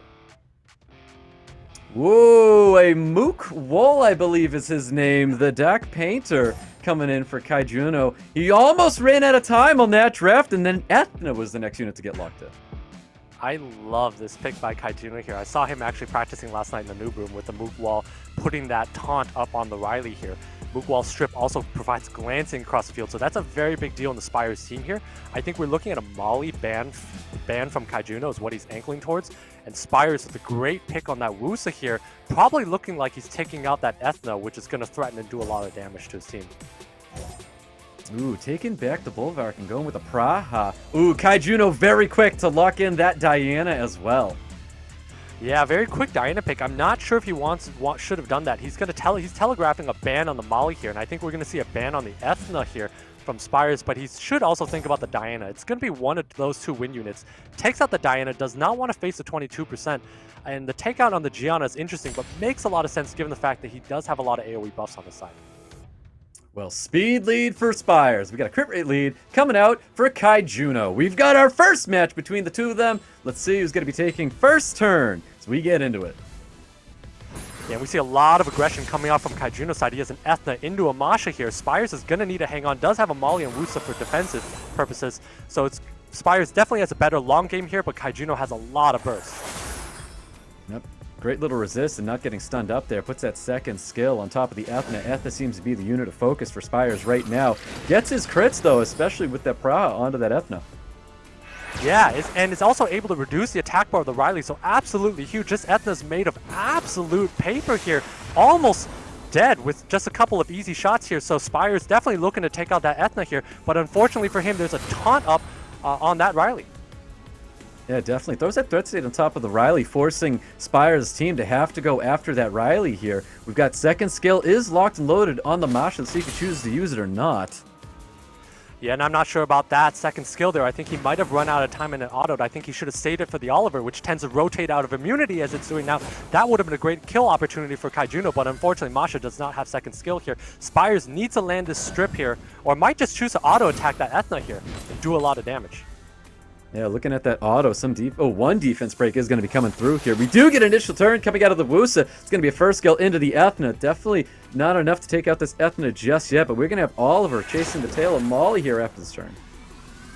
Yeah, and when you look at Kaijuno's team here, once this Ethna goes down, if this Ethna goes down, he doesn't have a great response into the water units of Spire here. So Kaijuno needs to keep this Ethna alive if he wants any chance of winning this match. Ooh, there's that skill 3 with the additional turn. Mookwell is going to be cutting in there. Look at the attack bar reduction, not receiving it. Masha looking to get the slow on top of the Oliver, not receiving it here. Second skill going out onto the Ethna. Spires taking down that Ethna there. Spires taking out that Ethna and also landing the strip onto the Masha, so Masha does not have attack buff anymore. Kaijuno lacks a lot of damage in his Spires team. He has a Molly backing him up and a Wusa and a Praha here. I don't see how Kaijuno is going to take out any unit of Spires. Ooh, there's Oliver with a third skill. Look for the reset on top of the Mook. Whoa, does not get the reset, but got the attack bar reduction, though. Yeah, and Oliver's just procking away doing Oliver things here. That's why it's so oppressive on the ladder here. Has reset the Masha and missed the reset on the Mook wall, but it doesn't matter here. Spires is going to be able to wear down his opponent. Kaijuno needs to find a window of opportunity, but it's looking kind of difficult here with so much survivability on Spire's side. Yeah, definitely trying to keep himself alive with the Riley turns. Riley able to heal up his team so much here. Potentially going to be seeing a third skill, Wish of Immortality, coming out, getting that shield and immunity for Spire's team here. No additional turn, maybe a possible strip there on the immunity on top of the Masha. Let's see what this Molly can do. Yeah, you're going to see a lot of back and forth here, and Spires basically needs to keep the attack bars of the Riley down, keep the attack bars of the Mook Wall down to deny the healing of Kaijuno and take down those units slowly. Kaijuno needs to find an opportunity to land a defense break and get burst to take out Spire's units, which means landing that through the molly, which is not easy. Yeah, there's that third skill, second skill coming out of the Wusa onto the Mook Wall. We've got Oliver giving this Riley a ton of attention right now. See if he gets that additional turn. Does not get the additional turn on top of the Oliver. He's really trying to pummel the damage on top of the Mook Wall. Yeah, and Oliver just non-stop proccing, keeping these units down. That's a lot of damage coming out to that Oliver. It's a lot of damage indeed. If Kaiju is able to get the additional turn to capitalize off that defense break on top of the Oliver, Spires might be in a little bit of trouble. We'll find out if he's able to get an opportunity like that. A lot of sustain, though, coming out of this Riley, even to keep Kaijuno's team up.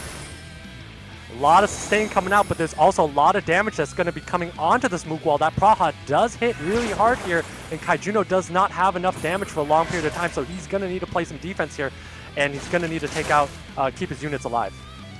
Ooh, nice little despair stun coming from the Mook Wall onto the Praha. See that third skill going out onto the Mook Wall, getting the reset attack bar reduction as well. Second skill is available. Really trying to take care of that Mook Wall. Is the additional turn coming out of Wusa? No! Mook Wall does stay alive here, and it might be able to hold on. No, does not hold on from the crit from the Molly. Takes him out here, and Kaijuno is not going to be able to take this with 2 units left. There you have it. Spires taking round 1 away from Kaijuno. Yeah, and that match really came down to Spires having a better long-term game plan. Kaijuno really needed basically a 22% chance or less because he needed to land defense break with the Masha and proc to be able to take out a unit. Not able to do so, and was not able to take that game down. No, Oliver was trying to pummel in so much damage for so long. Riley keeping up the team, making that match go just even longer, but too many additional turns. That Oliver, just doing those Oliver things, man, worked out so well for Spires. I'm curious if that's going to be a possible pre-ban as we get into the second match. I think the pre-bans really still need to be LD units in this matchup. There's just too many LD units that both players have there. But yeah, that Oliver looks like every Oliver I face on the matchup. My Oliver never procs like that. And somehow all of my opponent's Olivers do that. That thing just kept procking and procking, and that definitely helps Spires do a lot of damage there to Kaijuno. No pre-bans from last time. Yonhong and Shizuka are going to be available here. Yeah, so in this situation here, I think really you need to take out LD units. Kaijuno takes out the Molly, and I'm not sure about the Molly takeout. I really think you should be thinking about things like Gurkha or things like some other LD units like a Tian Lang here. But I think Kaijuno's going to lay down a Masha first if he goes with the Molly pre-ban, and that's exactly what he does. Yep, Kaijuno locking in that Masha. It was working well for him last time. Spires locking in that Oliver, and that worked very well for him last time. Yeah, I mean, when the Oliver procs that much, it's pretty hard to stop. Really like the response of the Oliver Miles. This is exactly what Seishi Zo plays into Masha. So great pick here. Allows him flexibility of speed and also damage from the Miles. Ooh, Kaijuno doing something I am not a fan of at all. So he's showing a similar strategy that he was using in the previous match, giving Spires no reason to even think anything otherwise. He's bringing out the Riley and that Mook Wall again. I wouldn't be surprised to see a Changpang or some sort of AoE units. Bolvark makes a lot of sense. You have a lot of AoE buff providing units. And then, of course, Mo Long, very good unit into Kaijuno's team because there is no threat coming out from Kaijuno. Kaijuno needs to take something to disrupt Spire's side, whether it is a Nana, which is probably not the right pick because it's not a lot of damage, or some sort of wind damage unit. Probably a is that a Dark Archer? Interesting. That is a Dark Archer. So it looks like it's going to be another result of threat state getting placed onto a Dark Archer. I do like the Wind Monkey King, though. I definitely like the Wind Monkey King here, but that Dark Archer is a very interesting pick. Spire's very confused here. Laying down the Juno makes a lot of sense in terms of why he would think about that, but I think the Wusa is also perfectly fine. It tells me he's not scared of this Masha here. Might be taking out the Dark Archer just because it's a weird unit, but I think the Wind Monkey is probably a better takeout here. Wind Monkey just so good in the Spire's team. I think that makes a lot of sense. So either the Dark Archer or the Wind Monkey is going to be one of the units. Take out one of the threat units. Riley's not a non-factor, and you've also laid down a Bulwark, so you're probably leaving the Riley. Ooh, I guess not. Well, Riley's going to get the ban here, and Bolvac is going to get the ban as well. I think it worked out for Spires a little bit here. Speed lead for him, HP lead for Kaijuno. We have a very interesting second match here. Can Spires finish him up with a 2-0, or can Kaijuno try to hold on for one more match? Wow, Inspire's so much faster here. He's probably going to take a unit out off the bat with the Miles Molong. There looks like there's no runes on this Dark Archer. Look at the Molong moving Lex. This Dark Archer is going to be drafted and never take a turn in SWC. So I'm curious to know why this unit was drafted when it moves so slowly, because that unit's gone. Wow, big second skill from the Wusa. The Reckless Assault is primed and ready to deal so much damage and take out that Islam. Let's see if that's what's going to happen here. We've just got a little first skill and a nice stun from the Wind Monkey King. Yeah, nice stun from the Wind Monkey King, doing lots of damage there. But Kaijuno's on a back foot, drafting a Dark Archer and losing it off the bat here.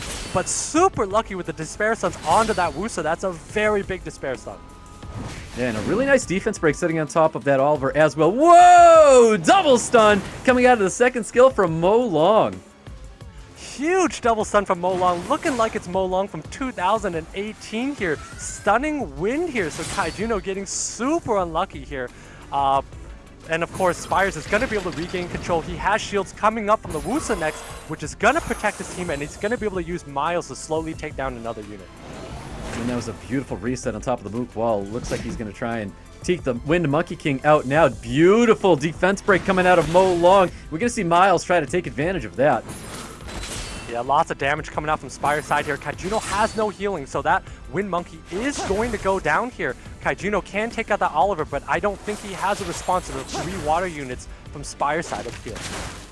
I don't think he does either. Looking at a first skill to try and drop that Oliver. We got the third skill primed and ready with this Oliver here. Does get the attack bar reduction. Defense break sitting on top of that Wind Monkey King. I believe the second skill is going to be enough here. He gets the additional turn as well. Drops that Wind Monkey King. Spire's looking so good. Spires looking absolutely incredible here. Just so much aggression, so much protection. Well-balanced draft here. Kaijuno just not able to land to do anything in this matchup here. And that Masha, while it's a strong unit, is not going to be able to do anything. That's right. These water units looking really, really powerful against this Masha. Kaijuno thinking about that bottom left to see if he presses it or not. Chooses to stay in the match, though. Yeah, despite Summoner's War being around for 8 years now, we haven't taught players how to quit out of matches. So Kaijuno definitely needs to figure out where that quit button is, because this match is over. There it is, Miles with the big stun. Wusa looking for the finish here. Throws up the Wish of Immortality, being safe, making those safe plays. Spire with the Reckless Assault, and finishing off Kaijuno here. Spires 2-0ing Kaijuno. The story of this match is always going to be Dark Archer?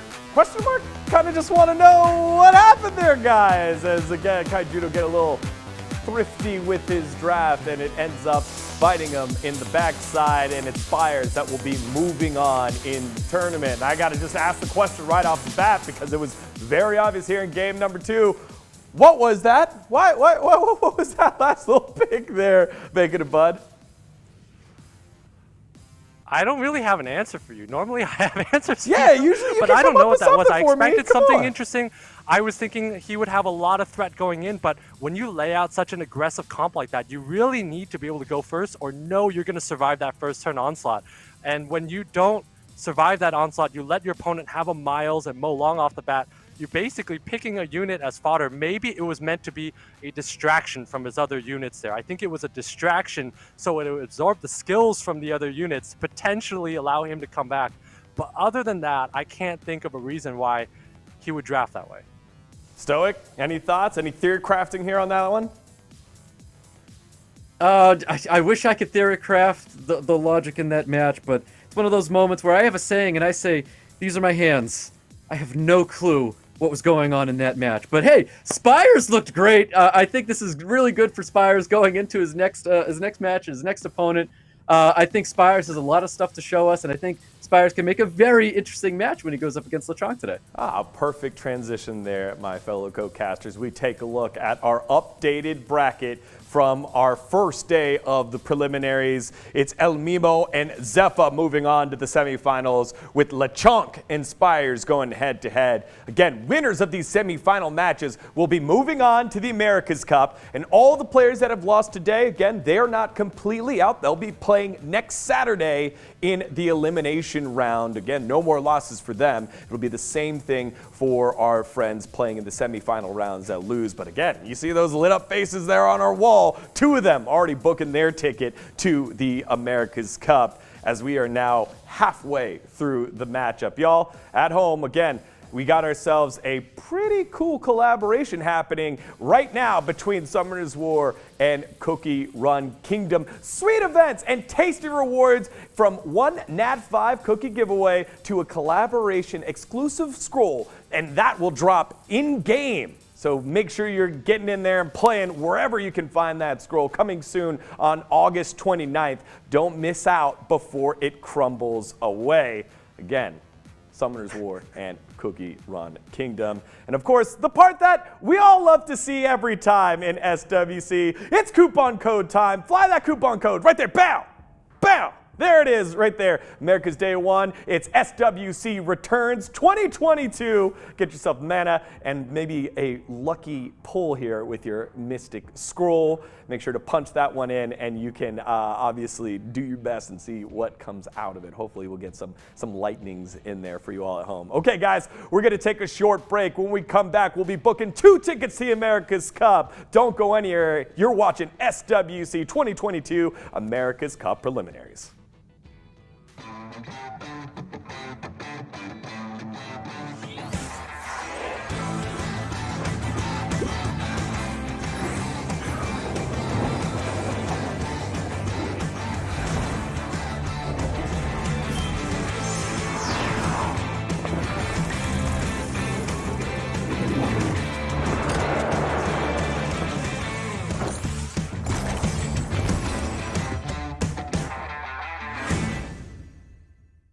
You're my choice for America's Cup winner this year. Don't let me down. I can say Thompson. Dream Joseph and Truewell, bro. We'll say Thompson. I think Truewell's going to bring home America's Cup this time around. Big B. SWC should be amazing this year. Speed lead on the side of Big V is Big V. I see the giant net coming out. You have 3 monsters around you, but they're all a Thompson is going to be taking Jay back in. We're hoping for, but to take it in game. Win one right here, of course, Jiwoo. It's a big victory for Big V. Although I didn't like it, is getting a lot of turns here. It's giving a lot of protection to teams.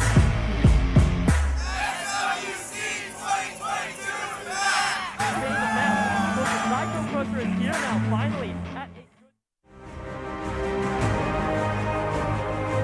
Summoner's War World Arena Championship format.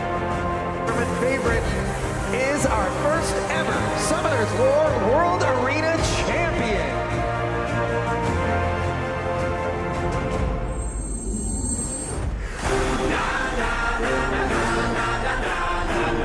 That's enough!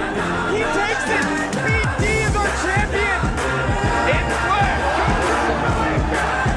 John is going to be this year's SWC champion. Legendary like my birthplace. It's my time like my birthday. I'm standing up so the world can see that I came to leave a legacy.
my choice for America's Cup winner this year. Don't let me down. I can see Thompson. Dream Joseph and Truewell, bro. We'll say Thompson. I think Truewell's going to bring home America's Cup this time around. Big V. SWC should be amazing this year. Speed lead on the side of Big V is Big V. You're gonna see the giant net coming out. You have 3 monsters around you, but they're all a Thompson is gonna be taking Jay back in.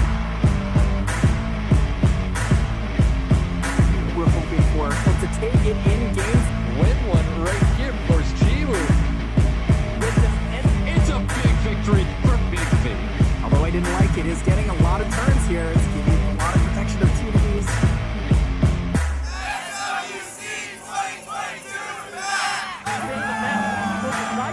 is here now, finally. Summoners War World Arena Championship format.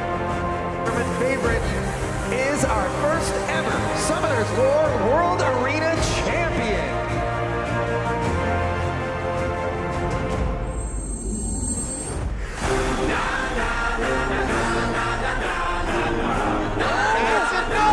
He takes it! BD is our champion!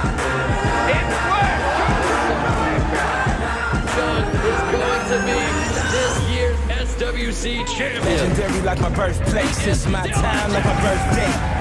Nobody changed my destiny. I'm standing up for the world to see. And I came to leave a legacy.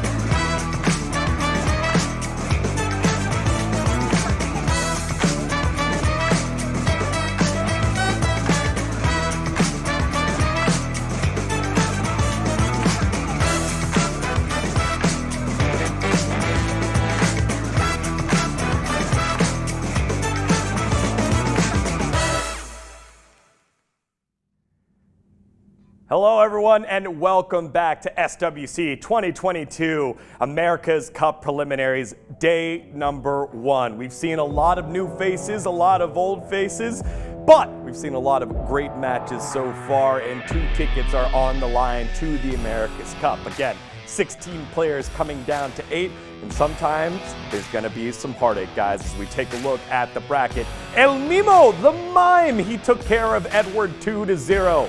The artist formerly known as ZEFA, taking down FALLINGFLOWER. Rated high in the bracket, doesn't matter. The experience wins out in that one. That'll be our first matchup in the semifinals. And then LECHONK taking down the experience. Finally, the new face taking down the veteran as LECHONK beat TOPAV 2-1. And then we just saw that final match. Dark Archer, guys, Dark Archer. D-Gon here with Stoic and Make It a Bud. What was the most impressive match to you coming into the quarterfinals here, Stoic? Dark Archer. No, maybe not that one. I mean, ELMIMO just out here really flexing. I feel like ELMIMO can't help but just like showcase this dude. ELMIMO is looking so strong. Definitely someone I'd look at to see moving on to the America's Cup final for sure. That says a lot, and I think a lot of people can look at ELMIMO and say this is what you need to do, and this is how you need to perform if you think you're going to be making it to America's Cup final. Make it about it's your first 4 matches back. What did you see so far in our region? I mean, no surprise from ELMIMO, just the pure dominance of turn 2 play there, very strong. But, you know, obviously the aggression from ZEFA is also very surprising there. He brought in a lot of aggression. That's why this next matchup is really interesting to see how super aggressive play and control is going to mix with turn 2 play. And I also really liked that showing from SPIRES. Just that perfect flexibility of being able to go control if he wanted or damage if he wanted into his opponent allowed him to just basically dominate that entire draft. And of course the Dark Archer probably made him look great, but I really like how he set up that draft from beginning to end there. History made, but unfortunately not on the right side of it for Kaijuno. Again, changing things up a little bit here for our semifinals, which will lead to a little bit longer matches and more experimentation in the draft. It's a best of 5 now, y'all. So best of 5 coming on through. And the winner of these 2 semifinals, again, locked in for America's Cup. They get to sit back and watch tomorrow's matches and the elimination round matches next weekend. They will book their ticket to New York City in October if they're able to win on through. So let's turn our focus to our next matchup. That one, ELMIMO versus ZEFA. And this is a big one here. Both of you all singing the praises of ELMIMO, seeing the control there by the mime, but going up against a veteran presence this time in ZEFA. And ZEFA looked good in his matchup. How do you see this one playing out? What are the important things here, Stoic? I think it's really important that ZEFA doesn't take advantage of these 5 possible games here and does not experiment with anything. ELMIMO's not somebody you want to be doing anything you're not used to or something that may, you might regret. ZEFA needs to plan accordingly, and it's going to be an uphill battle for him. What do you think, Megan Bud? I mean, this is the matchup of the day, in my opinion. You have 2 very good players. As much as I harp on the luck of SPIRES, he is a great player. He does have a lot of aggression, knows how to balance his picks out. He has a violent Gianna, which I typically rip on that build, but it is a very good build for this specific matchup. He also has a Cadiz, which is going to give him a lot of control in this matchup. So if there's anyone with the toolkit to be able to take out what ELMIMO has, it's going to be Zefarius. But again, that defensive capability of ELMIMO is just flawless from what I've seen so far. I don't see it being cracked too often. You're going to need to bring in hyper aggression if you want to be able to take out a unit. But if anyone can, it's Zefarius. But of course, I'm gonna have to go with whoever has the higher ranking. And ELMIMO at 6 there, constantly at the top of the ladder, just really tough to take down. Yeah, one of the highest in the world. You see that box that he has, very, very stacked. Let's take a look at his opponents very quickly before we dive into this matchup. It's Zefarius, now known as ZEFA. And again, one of those players has the box, has the experience, and still making waves here. Again, we were talking about it. Does he get out of the preliminaries into the quarterfinals of the America's Cup? Then does he get past the quarterfinals and the semifinals? It's step by step here for ZEFA, isn't it, Stoic? It really is, and it's going to speak a lot today. If ZEFA is able to take down ELMIMO, like I said, if you can take down ELMIMO, you have such a great shot at winning America's Cup. That's how strong ELMIMO is. Now, I wouldn't take anything away from ZEFA. I think ZEFA does have what it takes to take down ELMIMO, but he's got to prove it here, and he's got a best of 5 to prove that. All right, prediction time. Again, best of 5, so we get to see some of the experience. And you brought it up earlier, Make It Bud. Some players coming on in FALLINGFLOWER, that player coming in and thinking that, hey, if I just play something passive that's going to play on auto, that might get through. ZEFA shut that door, said, no, welcome to SWC, young man. You got to come with something creative and a game plan that's a little bit more complex than just out-ruining you. So how do you see this one playing out, Make It Bud? I mean, this one's a tough one. I think it's probably 3-1 or 3-2 ELMIMO just because of how difficult it is to beat his turn 2 comp, because everyone knows it's coming, yet he's still ranked so high. That tells you how difficult it is to crack. ZEFA does have a really good set of units into that, though. But again, I have to give it to whoever's higher ranked and the perfect turn 2 comp from ELMIMO. Stoic? I gotta give it to ELMIMO as well, but I will say if ZEFA is able to beat ELMIMO here, he's gonna get my vote for winning America's Cup. All right, there you have it. Our casters have spoken. The first ticket to America's Cup about to be purchased in a best of 5 semifinals here at the preliminaries. Let's find out who, ELMIMO or ZEFA. Guys, take it away.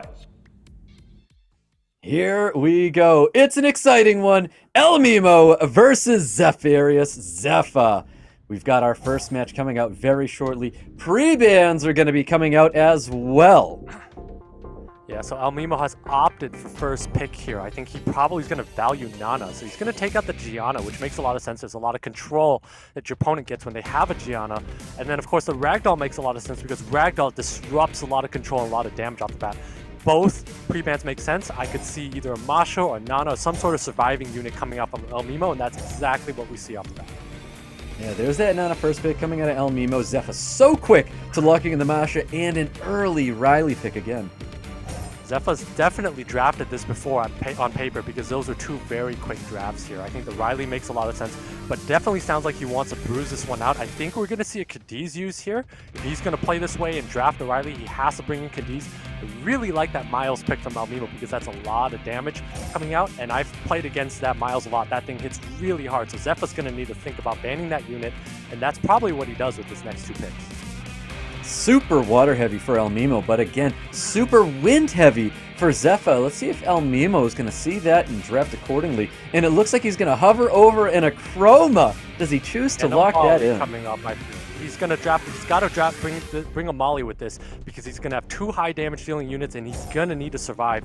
Doesn't go with the Molly here, not as defensive as I thought. Goes with a Leica, super high damage, but makes a lot of sense because there's a lot of AoE wind coming out from ZEFA's side. Very interesting to see a Water Monkey King coming from ZEFA. ZEFA signaling that he's going to be letting that Leica through with that Water Monkey King draft. I really like that Water Monkey King because that Water Monkey King is going to do a lot of damage into ELMIMO's team here, and additionals do a lot into a Chroma. But ELMIMO might not be afraid of that as his units are tanky enough, but because of that Leica and that vulnerability he's brought in with that, he kind of is forced to ban out that Water Monkey King. And of course, the Wusa ban is interesting given the fact that ZEFA has a Changpeng on the field already. Yep, and a strip reset coming out of the form of Cigar. But here we go! We've got our first match between ZEFA and ELMIMO. This is a big one. This is a highly anticipated match with Miles kicking it off against this Changpeng. Yeah, so ZEFA, again, bringing in a lot of aggression here. Gonna need to be able to take a huge advantage in turn one. That Chroma is gonna need to do work with its passive. ELMIMO is gonna need to hang on and then eventually find a way to snipe out a unit of ZEFA's.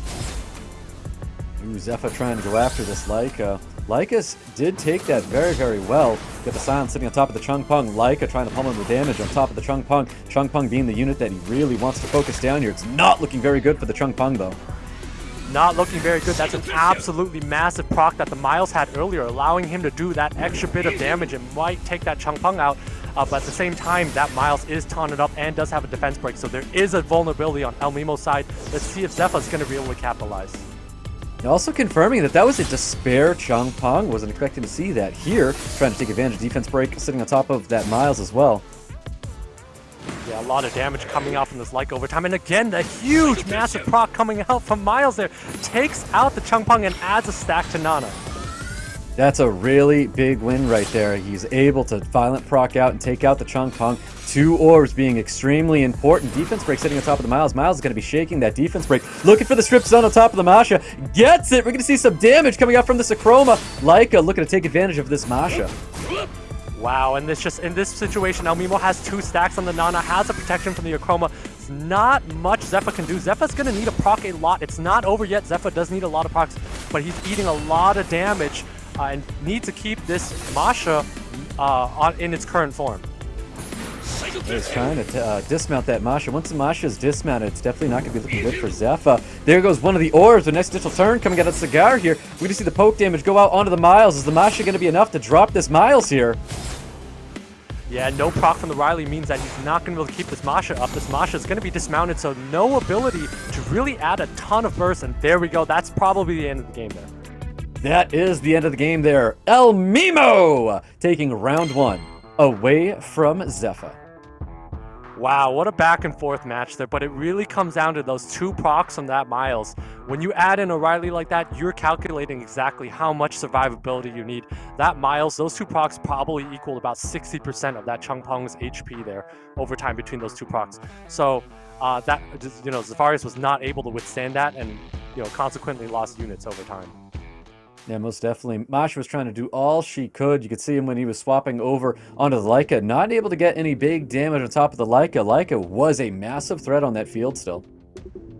Yeah, Leica did a lot of damage. I do think that Leica could have been any other damage-dealing unit, but I think that was fine as well. Jaeger would probably be similar, but he probably took the Leica for the elemental advantage there.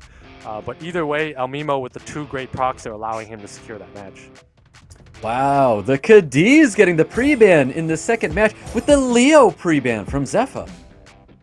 Interesting choice of the Leo pre-ban. Just does not want to deal with Leo Rag and get into a super heavy bruiser match is what he's telling me here. And the Cadiz pre-ban makes sense on ELMIMO. As I've called out, Cadiz is really good at ELMIMO's comp here. So good pre-bans coming out, and these drafts so far make a lot of sense. looks like ZEFA wants to mix in some sort of bruiser, some sort of damage with survivability, which is why he's taking Nana with this mix of units. Yeah, most definitely. Gianna and Shizuka making a showing here for ZEFA. And again, a Chroma Juno coming out for ELMIMO. This is one of the best Rune Junos I've ever faced on the ladder. It probably does about 2.5 damage per hit here. So this Juno, also a very good pick into Shizuka here, and a very decent pick into Gianna, is going to do a lot of damage. So ZEFA's going to need to think about banning that unit. But at the same time, there's just so much damage and survivability coming out from the Ragdoll, from the Chroma. ZEFA needs another piece of damage if he's going to want to be able to take this. So he goes with the Tessarian, which makes a lot of sense. Definitely makes a lot of sense indeed. I do like the Tessarian here. We know this unit can be extremely tanky and deal lots of damage as well. ELMIMO notices that he's got this last pick he's going to be locking in after seeing a Tessarian and Miles. ZEFA's almost needs to ban out the Riley right now, because that Riley is going to provide a lot of immunity and make it very awkward. It's either Riley or the Chroma when you bring in a Tessarian like that. ELMIMO is definitely banning out the Tessarian when he lays down a Molly last. So I think we're going to see a Tessarian ban and probably a Riley or a Chroma are going to be the counter bans. Goes with the Juno ban and the Shizuka ban. Interesting choices here by these two players. Yep, Juno and Shizuka getting banned out here. HP lead for ELMIMO. Defense lead for ZEFA. We've got a tanky one ahead of us, guys. These two are looking for the long haul in this one as we get into our round 2 between ZEFA and ELMIMO. Definitely looking for the long haul here, but that Riley and that Molly together are going to provide so much protection. I don't know if ZEFA's going to have enough burst to get through. His Tessarian's going to need a proc, but all it takes is one proc for him to take this. Riley's going to be cleansing. Oh, not cleansing that bomb. Does get the additional turn, though, so he can cleanse the bomb if he wants to. Yeah, now ZEFA is going to be eating a lot of damage. Does have a protection from the Nana and from that orb there, but again, ZEFA's waiting for that one proc to be able to come in and take out a unit of ELMIMO's. I'm sorry, the Oblivion being applied to the Molly here, and you can see ELMIMO's prioritizing the Gianna, trying to take this unit out first. Yeah, Gianna's tend to be very squishy here. This is ELMIMO's chance of victory. He's going to take out one unit first and then move around here. ZEFA is counting on a proc at some point with the defense break from the Tessarian to be able to capitalize. And so that's what he's looking for. We'll see if let's see if he's going to be able to get this. Yeah, nice little despair stun coming out of the Nana, keeping that Ragdoll down, even though ELMIMO just cleansed up that stun. Just like that, it's back down. Gianna not looking healthy at all, looking to get removed from the field very soon. But that bomb does not land on top of the Riley, trying to cycle as much damage onto that Ragdoll as much as possible. Yeah, but again, we have the Riley that's going to be providing so much healing. That's why I thought it was going to be the ban, because it does so much, and that's a massive proc there. Just like that, we had Ragdoll almost being removed from the field to at full health. We had Molly able to take down the Gianna, taking that only orb sitting on top of Nana right now. And we can see this Tessarian probably applying the Oblivion back onto the Molly. Yeah, and really surprised that he did not use the Tessa to attack the Ragdoll there and do a lot of damage there. Not sure if that was intentional, because Zafarius could have had a chance to down the Ragdoll and go up 4 units to 3, but instead he might be losing his Gianna here. Yeah, I think he's definitely going to be losing the Gianna here. He's not able to take any of the units down from ELMIMO. So much sustain for him. Looking for any Despair Sins he can get his hands onto. Nothing comes through here. Here comes a possible Oblivion. Oblivion gets resisted. I believe that is Torrent range. No additional turn coming out here. Miles with the additional turn, taking the Ragdoll out, though. Massive additional turn from the Miles. If he did not get that, this would be game over, because you're looking at 4 units of 3 with lots of survivability. But at this point here, this Achroma is doing a lot of damage. I think ZEFA's going to need to be able to do a lot of damage with the Miles, get a couple more procs, and take out this Achroma. Yep, we're going to see Tessarian still trying to get the Oblivion on top of the Molly, not getting it here. ELMIMO is going to hammer away at this Miles. He does not want to see this unit on the field anymore. Yeah, Nana does have that orb though, so all ZEFA needs is a couple of procs here, and he's going to be in good shape. That Achroma taking a lot of damage from that Miles. Oh, resisted once again. That is 2 times Molly able to resist that Oblivion to keep its passive up here. You can see ELMIMO still trying to hammer away at this Miles. And that's his main focus right now. Yeah, and he does take away the orb from the Nana, but again, if ZEFA does not get a proc here, he might lose that Miles next and put him, he might lose that Miles, and ELMIMO might go up 3 units to 2. See if he uses that second skill. No, still continuing with the first skill. And once again, for a 3rd time, another resist of the Oblivion onto the Molly. big resistor, and that's a lot of healing coming off that Molly, and preemptively giving the shield to Chroma because he knows that's his win condition here, is to keep this Chroma alive. Ooh, there's the attack buff. Destroys that Miles. We've got the defense break, and once again, the Oblivion is resisted. Not able to take that Molly out here. ZEFA not getting anything to go his way right now. Not able to land any of those Oblivions. Absolutely massive misses here. Now ELMIMO just pumps out so much damage with the Chroma. So unfortunately, I don't think ZEFA's going to be in a position to be able to do enough bursts to be able to win the game. Yeah, definitely not. There's just so much value on top of this Molly, able to stay alive here. There's the kill onto the Nana, and there you have it, ELMIMO taking round 2 away from ZEFA. Wow, we're looking at a very commanding lead from ELMIMO there. That match could have gone either way. All ZEFA needed was a proc from a Tessarian. I'm very interested to know why he decided to go after the Molly with the Tessarian earlier instead of attacking a defense broken Ragdoll. We've seen that Ragdoll be a little bit squishy actually, and I think his units might have followed after. I think that was Zephyrius' chance to be able to take that unit down and probably the game, so I'm not sure why he decided to go after that Molly. And that might have been the game decision, the game-changing move there. It definitely could have been. I mean, we've talked about this in many SWCs before. Like, if you have the ability to move a unit from the field, you have to take those opportunities. Especially when you have that Nana. Get those orbs up as soon as possible and try to generate as many orbs as you can. And once ELMIMO did lose the Ragdoll, it slowed him down a ton, but he had the sustain to keep himself into that match. Chroma just kept pumping out the damage. Yeah, and again, that damage was enabled by that Riley. That Riley giving attack buff enabled that so much damage coming across. There was no defense break coming from ELMIMO's side here, but he was able to just damage units and take them off the field just with attack buff. So that Riley just basically allowed his team to survive, which is why I thought it would have been the ban in the previous game. Well, there's that pre-bans from the very first game. We've got Gianna and Ragdoll getting pre-banned once again, getting into this round 3 between ELMIMO and ZEFA. ELMIMO with the first pick, possibly taking a unit away from ZEFA or going with that Nana once again. Yeah, he's just going to go with his typical strat of turn 2. The Nana makes a lot of sense. That was ZEFA's first pick when he was able to take it too. Nana's just so strong in this matchup where you're going Bruiser versus Bruiser. You see the Mosh and the Miles. I really like that take from the ZEFA to take that Miles away.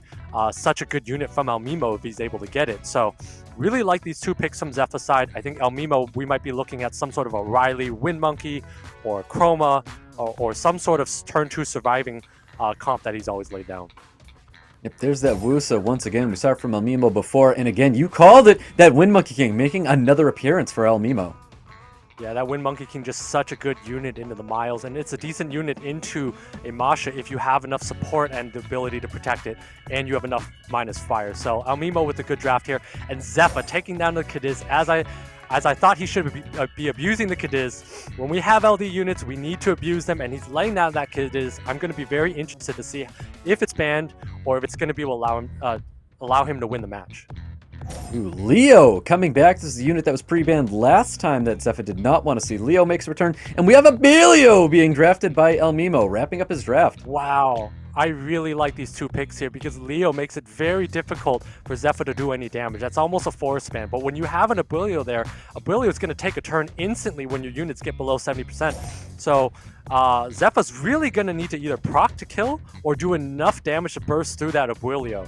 And so I'm not sure if he's going to be able to do that. I think Leo has to be the ban here because his units do no damage if there's a Leo on the field. Or at least the Miles is going to do no damage. ELMIMO is definitely keeping the first 2 units on the field, probably taking out Cadiz. I could also see Riley being taken out at this point as well. Yep, Riley wrapping up ZEFA's draft here. He has the sustain, but so does ELMIMO. Leo's going to be getting the knife here. He gets banned out. Shizuka gets banned out. Both players going with tanky leads here. We're getting into a round 3 between ELMIMO and ZEFA. Can ELMIMO get a 3-0 upset, or can ZEFA win one to hold on? Yeah, and this match is going to come down to if Zephyrius can find his window of opportunity to snipe out a unit. He's going to need to bring a lot of burst in because ELMIMO has a Abelio, and he also has a Nana as a backdrop in case something gets sniped out. Yep, there's that defense break. Branding on top of this Wind Monkey King. He doesn't have a way to cleanse any of that negative effects on top of the Wind Monkey King. Looking to show his focus right now, and that focus is the Cadiz. Yeah, and I'm not sure if he should be hitting the Cadiz there, because that Cadiz is on triple revenge, and that's a lot of damage coming out from that Masha. Definitely a lot of damage indeed. Able to sustain just a little bit. We do have that second skill going on to the Miles. Does land pretty good on top of the Miles. Miles able to deal a little bit of damage on top of that Wind Monkey King. Riley trying to capitalize off those defense breaks as well. Any despair stunts coming out of this? And we do! We get a defense break despair stun sitting on top of that Miles. Miles isn't going to be able to deal any damage here. Wow, and this Cadiz doing so much into ELMIMO. This Wind Monkey's on lockdown. ELMIMO does not have a way to take out a unit very easily if this Wind Monkey's not able to land a hit in. So ZEFA's doing a good job of keeping this Wind Monkey down. Yep, opting not to go for a wild blow there. Doesn't want to have to transform. Not able to take advantage of that defense break sitting on top of the Miles. No despair stun coming out of Nana. We can see Cadiz removing the Wind Monkey King from the field. No more orbs on top of that Nana here. Additional turn's going to be coming out for this Wusa though. And that's a massive additional turn. It allows him to protect his team. But at the same time, if he's able to get this strip off, which he does, that's a dead Wind Monkey. That is a dead Wind Monkey indeed. He's able to get the strip. Additional turn, removing the Wind Monkey from the field with the Masha. A lot of sustain here for ZEFA. ZEFA looking to get his victory here against ELMIMO. Yeah, ZEFA's definitely going to lock this one up here. ELMIMO does not have an answer to the triple revenge Cadiz. ELMIMO has stopped hitting that Cadiz because he realizes it's on triple revenge. But ELMIMO does not have burst. He does not have defense break on his side. And with the Riley sustaining Zefarius, Zefarius is going to look to take this one to 2-1. There's that two-turn sleep trying to give ELMIMO a little room to breathe here, Branding Effect. And the additional turn coming out of this Cadiz. Yeah, the additional turn coming out from Cadiz, so it's actually a violent revenge build, so very interesting that he was able to get those revenge procs earlier, so definitely a very good unit on those runes there. But again, Zefarius, just so much control coming out from this Cadiz. Yeah, let's see if he gets that stun onto the Cadiz. Does land it here. Clean's going to be coming out here. ZEFA is going to be on full-on assault on top of the Nana, choosing to go for the Wusa instead. Yeah, he's just basically balancing the HPs and finding a window of opportunity to, again, Zefarius has complete control of this match here. He has a lot of sustain. ELMIMO does not have enough burst to take this. It's going to be really hard for ELMIMO to come back. It really is. He needs to gain as many violent procs as possible for ELMIMO to hold on in this match here. Any despair stuns coming out. Once again, despair stunning that Miles. And we've got Cadiz trying to take advantage of that branding effect on top of the Nana. Yeah, and this is his window. There is defense break on the Cadiz, so we might see, there we go. There's a proc from the Riley, which is absolutely massive and closes that window of opportunity. Smartest Riley ever, able to cleanse the stun on top of the Miles as well, giving that opportunity to remove that Nana from the field. ZEFA definitely having this match under control. Definitely does. When the Riley procs on command like that, it is one of the best units in the game, able to keep up the entire team. And there's no answer to this Cadiz. This Cadiz is having its way, and that's going to secure the victory for ZEFA. Yeah, most definitely. You could see Zeph is trying to pummel him that damage on top of the Abelia. Abelia being the only unit to help get sustained from his team. You're going to see a dropped Miles, though, not able to revive that unit back here. And we've got Branding still on top of that Wusa as well. Yeah, dropped Miles there, but again, no defense break means there's no window of opportunity. ELMIMO, even if he got double procs on both units, might not have that window because ZEFA has great runes and very tanky units here. Don't think any of his units are going to be dying at this point. Yeah, definitely not. He's going to use that second skill, potentially go for the third skill to really get the shields and immunity up here. Does go with the second skill onto that Cadiz. Additional turn is going to be coming out there. He's going to do his wish of immortality, getting that shield and immunity up to help protect his team. Yeah, but again, he's not going to be able to get through this Cadiz and the Riley backup. I mean, that's a lot of damage. Even if he proc there, I don't think he'd be able to take this one down. So ELMIMO should learn from the previous SWC contestants and know that there is a quit button at the bottom left. You do have 2 more matches left. This match is over. Well, you can see ELMIMO's trying his darnest to get rid of this Cadiz. He's trying to pummel in all that damage as possible. And he's stunned here. Stun does come through. No cleanse is going to be coming out from ZEFA unless he gets the additional turn. No additional turn is going to be coming out here. Big second skill, removing the Abelio from the field. Now to work on the Wusa. That is definitely it for ELMIMO here. Definitely it here. Wusa's not going to be able to do enough. And there we go. ZEFA's going to be able to take this to 1-2. That's right. ZEFA held on, getting his match like he needed to, and we're going into a Game 4 between ZEFA and ELMIMO. Yeah, I really like the dominance shown by that Cadiz there. Just lots of attack bar control. The healing from its passive is not trivial. There's a lot of healing coming out from that, and that Miles doing quite a bit of damage. ELMIMO just not having a great answer, and that Wind Monkey was locked down the entire time. Definitely, and I think that's going to be the pre-ban going into this next match. Cadiz should be getting pre-banned for sure. So much value out of that single revenge set on Cadiz. Yeah, we're going to see a first pick Nana from ZEFA, and we're likely going to see a Riley Ragdoll coming out from ELMIMO as we saw in the second match. I think those are the logical picks here. The two are content to bruise it out against each other. So it's going to come down to ZEFA and ELMIMO's rune quality to see which one is going to be able to snipe out a unit of the others first. Well, exactly, that's what's happening here. Nana, Riley, Ragdoll, just as you said, being drafted by ZEFA and ELMIMO. Let's see if there's going to be a slide here. Do they change up the draft to try and throw one other off? We do see a CR, and the CR gets taken back just like that. I think a Miles would be great from ZEFA because a Miles does a lot of damage here, but he goes with a Nikki, which we haven't seen before, and a Moore, which are two very interesting picks, but I'm not sure about them given the fact that there's a Ragdoll on the field, and Ragdoll's really good in these two units. Ragdoll's very good into these two units here. Now, we've seen Nikki from last year. Nikki applying a ton of additional damage out of that third skill, but ELMIMO's not going to care too much about it. He's going to lock in a Chroma and Juno. Yeah, and as mentioned earlier, I know we haven't seen that Juno yet, but that's one of the best rune Junos in the world. It does so much damage and it hurts, so we might see that banned out here. A Chroma and Ragdoll, of course, have dyssynergies when the passive of a Chroma prevents the passive of Ragdolls from going off, but again, it's just two very good units here. ZEFA needs to bring 2 units of aggression if he wants to be able to win. Goes with a light Dominic. Is that a Benedict? I believe it is a Benedict. We actually see a Benedict in SWC. I think this is a first that we're seeing at a ZEFA, bringing Benedict to the field with that Gianna as well.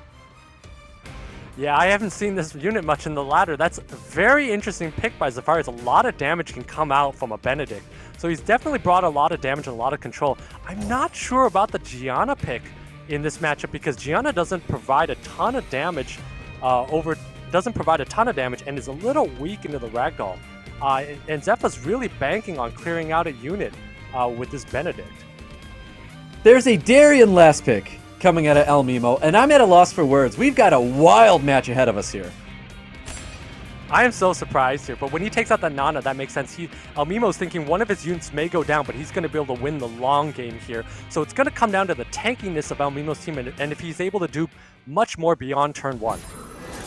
Well, let's see what these players got in store. There's almost no will runes for this Gianna here. Bomb does land on top of the Ragdoll. This is an exciting one, guys, as we get into round 4 between ZEFA and ELMIMO.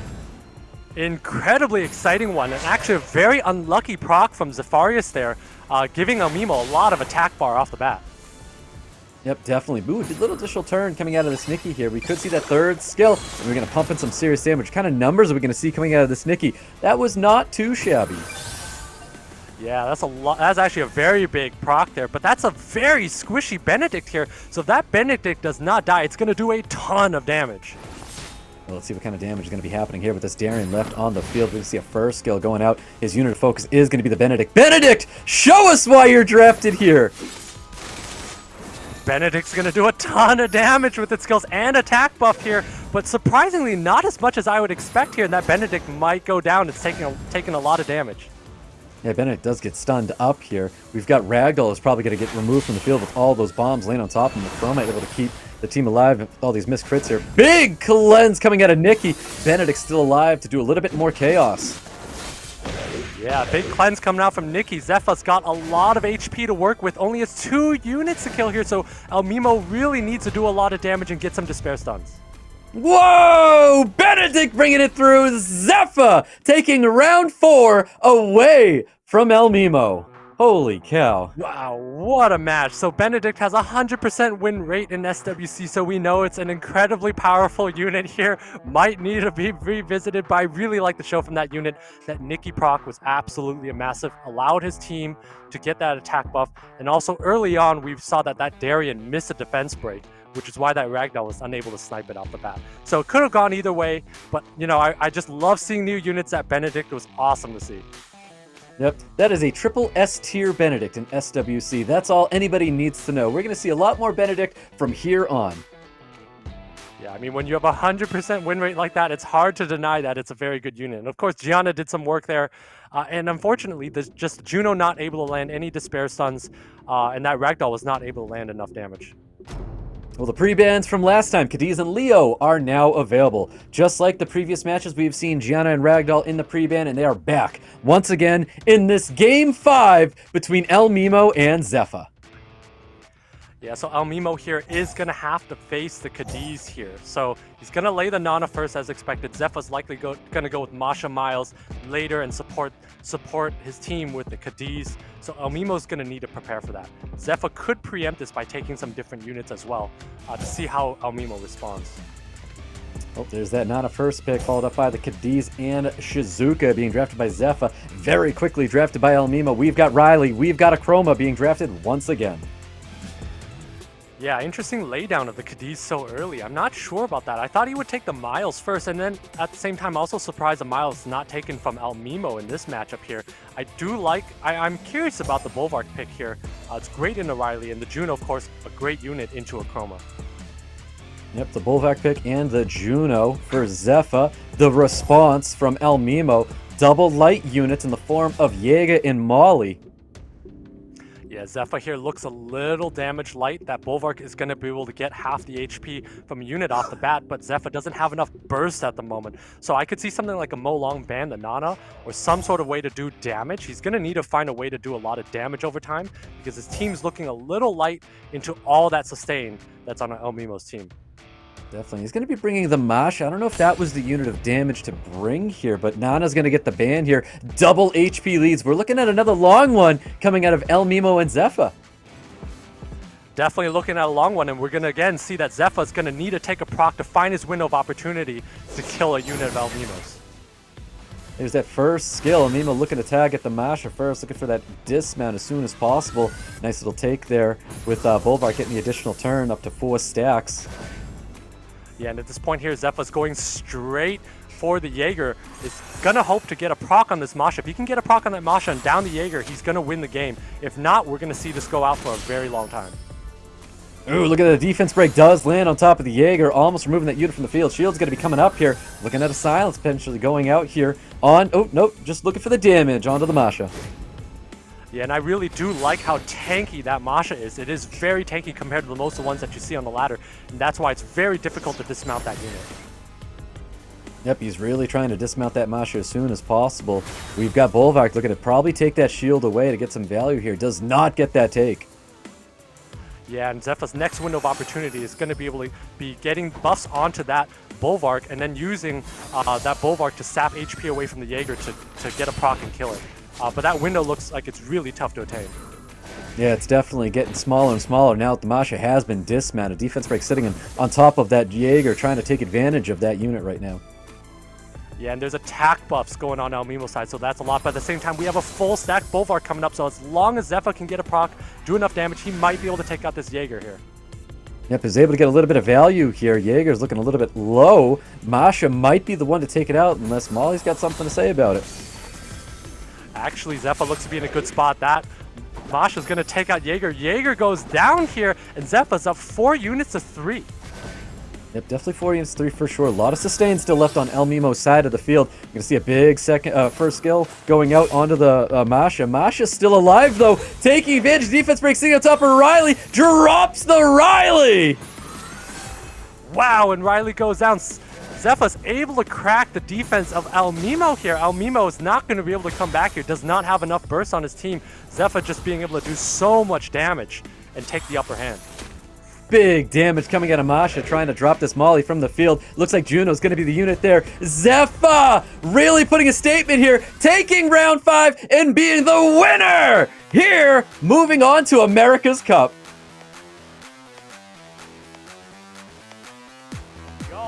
Does it in style. ZEFA, the artist formerly known as Zefarius.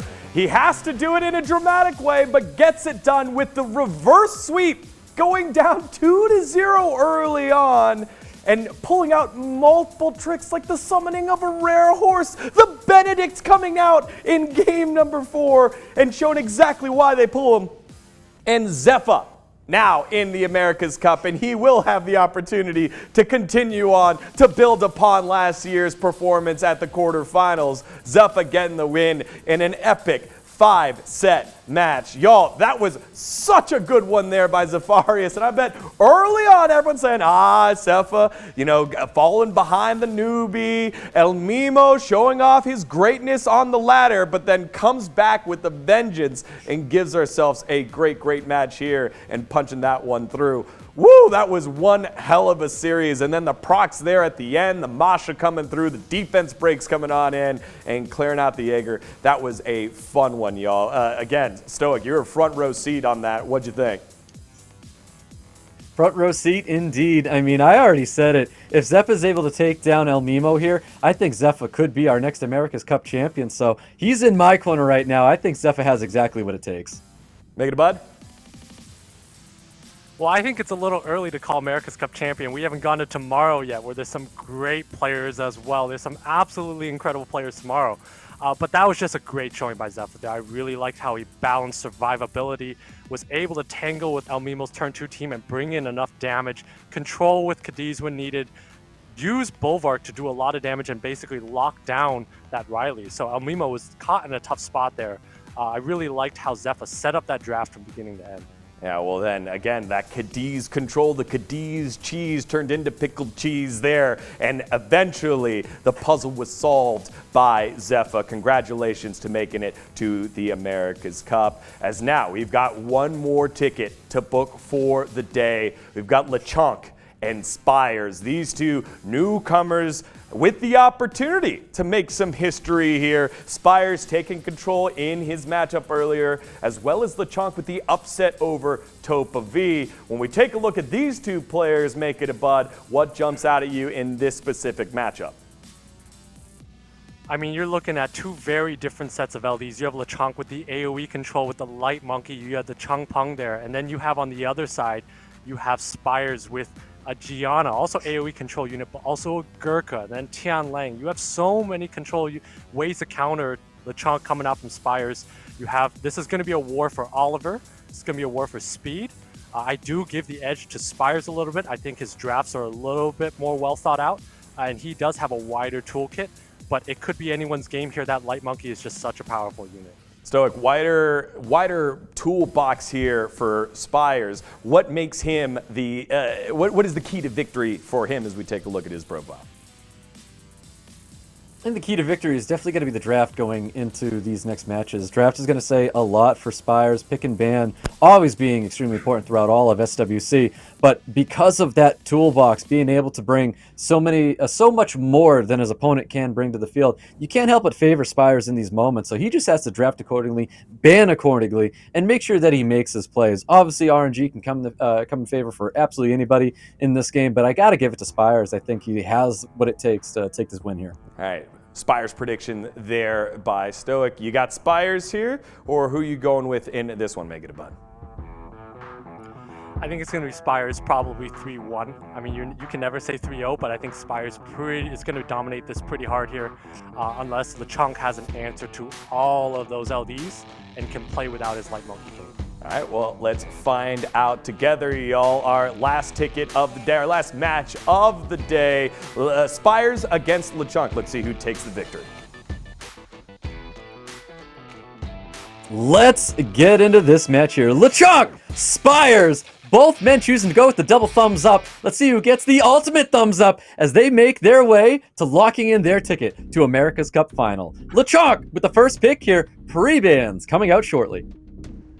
Interesting that SPIRES has opted to let LECHONK have first pick here. I thought this would be a war for Oliver. And we're going to see Oliver being pre-banned, Light Monkey being pre-banned for SPIRES. So far, everything seems very standard. I think LECHONK's going to go with either a Moore or a Masha to open up his game. Yep, Oliver's going to be pre-banned. Light Monkey King's going to get pre-banned as well. LECHONK very quickly to be drafting that Moore, taking that unit away from SPIRES. So SPIRES can go with a number of different ways to play this because he has so many LDs. He can probably go with the Masha and Force Aggression. He can run a Shizuka. Goes with the Molly, which is not what I was expecting because Molly tends to be weak into cleave here. He's opened himself to be weak into cleave. And we'll see if LECHONK can take advantage by going with some sort of a Chung Peng, some sort of Fire Bison, some sort of controlling team, or a single target team like a Miles. Yeah, definitely agree with you. Molly early pick like that's very interesting. definitely expected to see that Masha for sure. LeChonk with the response here with the Chungpong and Tablo. Spires bringing out that devastating unit that can be devastating, the Gurkha.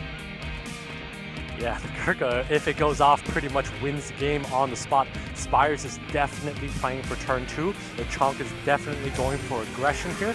LeChonk's last 2 units need to be damaged because there's a lot of defense coming out from Spires. Ooh, LeChonk's going heavy damage right now. We're seeing a Dominic, and we're seeing a Mo Long wrapping up LeChonk's draft here. Spires looking to respond to both these heavy hitters. Yeah, so when Spires needs to respond to these heavy hitters, he decides to take down the Nana, which means he's probably going to let the Mo Long through and might be taking out the Chungpong or the Tablo. Dominic is also a fair ban. There's just so many units that he needs to ban here. There's a lot of aggression coming out from LeChonk's side of the field here. I think if I was LeChonk, I would be thinking about just taking out the Gurkha because it's got an X factor to it that wins the game on the spot. But there's just so many ways that this ban could go. Some aggression definitely needs to be taken away from LeChonk's side. Probably, I guess he takes out the Mo Long here. Yeah, Mo Long and Nana getting the ban. Speed lead for LeChonk looking to get first turn. Let's see if Spires can hold on with him taking turn 1. This is an interesting one. We've got newcomer versus newcomer looking to lock in their ticket. And we've got more looking to get us kicked off with the Despair Stun sitting on top of the Masha. Yeah, I'm not sure about Spires' ban there because he's basically going to be eating a Tablo into a Chungpong with skill 2 into skill 3. Lots of damage. Some units going to go down really soon. Spires' Juno is going to need to be really good if he wants to come back in this match. And just like that, Gurkha's gone missing. LeChonk did a fantastic job at removing a very complicated unit to deal with, and he made it look not so complicated. Yeah, but at the same time, there is this Juno and there is this Masha coming up here with potentially a defense break. And if that Masha is able to take a proc, he's going to be able to take out a unit of LeChonk. LeChonk does not have heals, so he's going to need to look for a second unit. Definitely. Should look for a reset there. No attack bar pushback going out onto the Masha. Masha resisted the reset as well. Fast Leap with the defense break going out onto the Dominic. Dominic did not take that well. Dominic looking terrible with the defense breaks. Despair stuns, I'm sorry. Stuns going out onto 2 units of Spires. That's a massive proc from that Dominic because it gets him one step closer to dismounting that Masha. But again, that heal from that Molly is just so oppressive here. Spires looking like he's in a pretty good spot. Yeah, Water Ryu more trying to deal as much damage as possible to the Masha. Masha still standing tall, though, has not yet been dismounted. No slow is going to be applied to that Tablo. Looking for Despair Stun for the Juno, not receiving anything here. Yeah, and of all the debuffs to get, that was one of the most difficult ones for Spire to deal with. That heal block is going to be massive. But again, that's so much damage coming from that Masha. It really is, and Molly's able to heal the team, even throw the shields up to protect that Masha here. No Despair Stuns coming out here. I think LeChonk is looking for some big Despair Stuns, not really receiving any, though.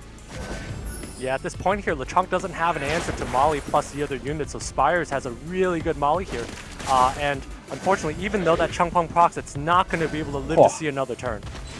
It's crazy when you see it happen. Goes for the hit on top of the Juno. Juno's going to be revenging there. Taking out the unit on the revenge. Defense break sitting on top of Moore here. Moore is not going to be the winner here. Nice little Despair Stun, but that is definitely going to be it for LeChonk. Spires taking round 1 away from LeChonk. Wow, what a dominating performance from Spires here. I would have thought that it would be really tough after that opening turn there. But when you look at it, and he has 2 fire units and he has a Molly there, in his head he was probably thinking that he would be able to survive even with the unit off the field, and that's probably what he was banking for and how he was able to come back.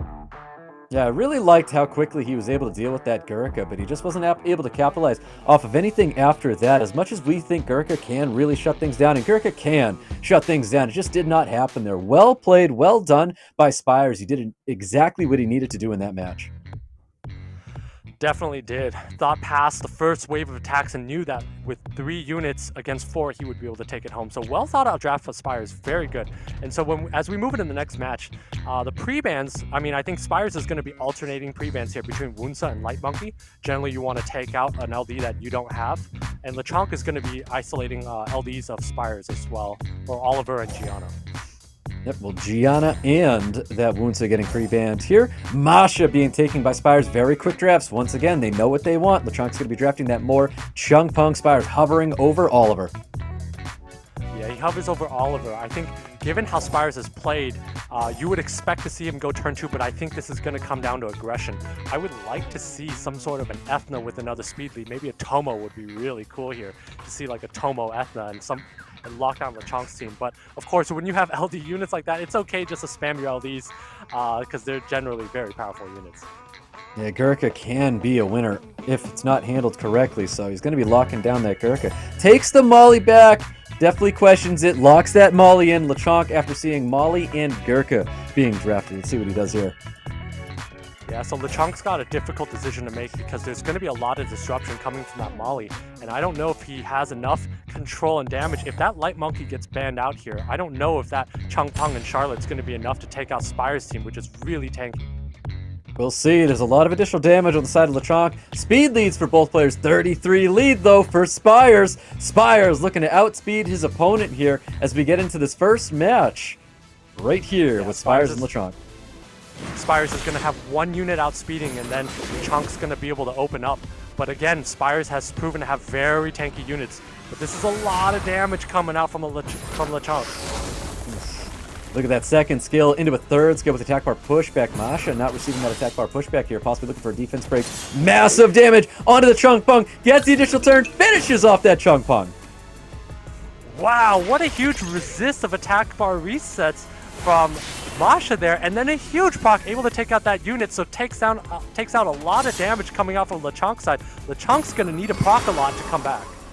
Yeah, he really is, but he's got a good opening right here. He could definitely return dice to try to capitalize off things. Choosing not to return dice here. First skill's going out onto the Miles. Drops that Miles from the field, and we've got Masha looking for that defense break, and it's so scary. We could see an additional turn pop up after that. Yeah, so Oliver's pretty much already written off in this match, but LeChonk needs to dismount this Masha. That's a giant sleep there on the Gurkha. Charlotte's absolutely going ham here.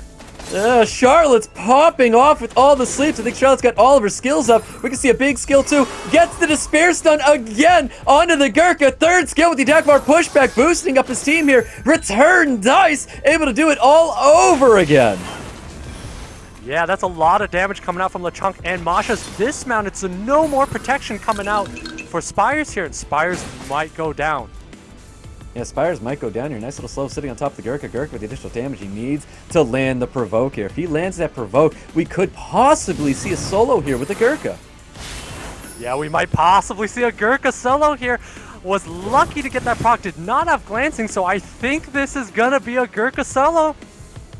Yep, Masha looking to finish off the tableau, maybe even try to take a shot at the Charlotte here. Does not happen. No sleep's going to be coming through. Look at all of that healing going down here. Everybody's going to get provoked. Look at the full health almost coming up from the Gurkha here. Skill 2 is available. Nope, does his first skill. A little bit of poke damage going out onto that water Ryu, but there's still provokes on the field.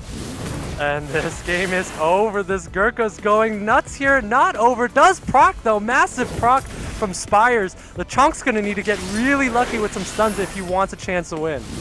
That's exactly what he needs. He needs those Despair Stuns. That's a 2-turn provoke, and he's going to keep those provokes up here. There's that defense break, and we've got Masha looking to take advantage of that defense break. There you have it, Spires! With the round 2 victory over LeChonk. Wow, what a good showing from Gurkha there. I almost thought that this was over and that Spires was going to go down, but he had a lucky proc from that Gurkha, and it wasn't glancing at that point, so he was able to showcase that unit. Otherwise, we would not have seen a single win from a Gurkha yet. But what a great showing from both players. I think that was so back and forth and really could have gone either way. There was some fantastic back and forth into that match.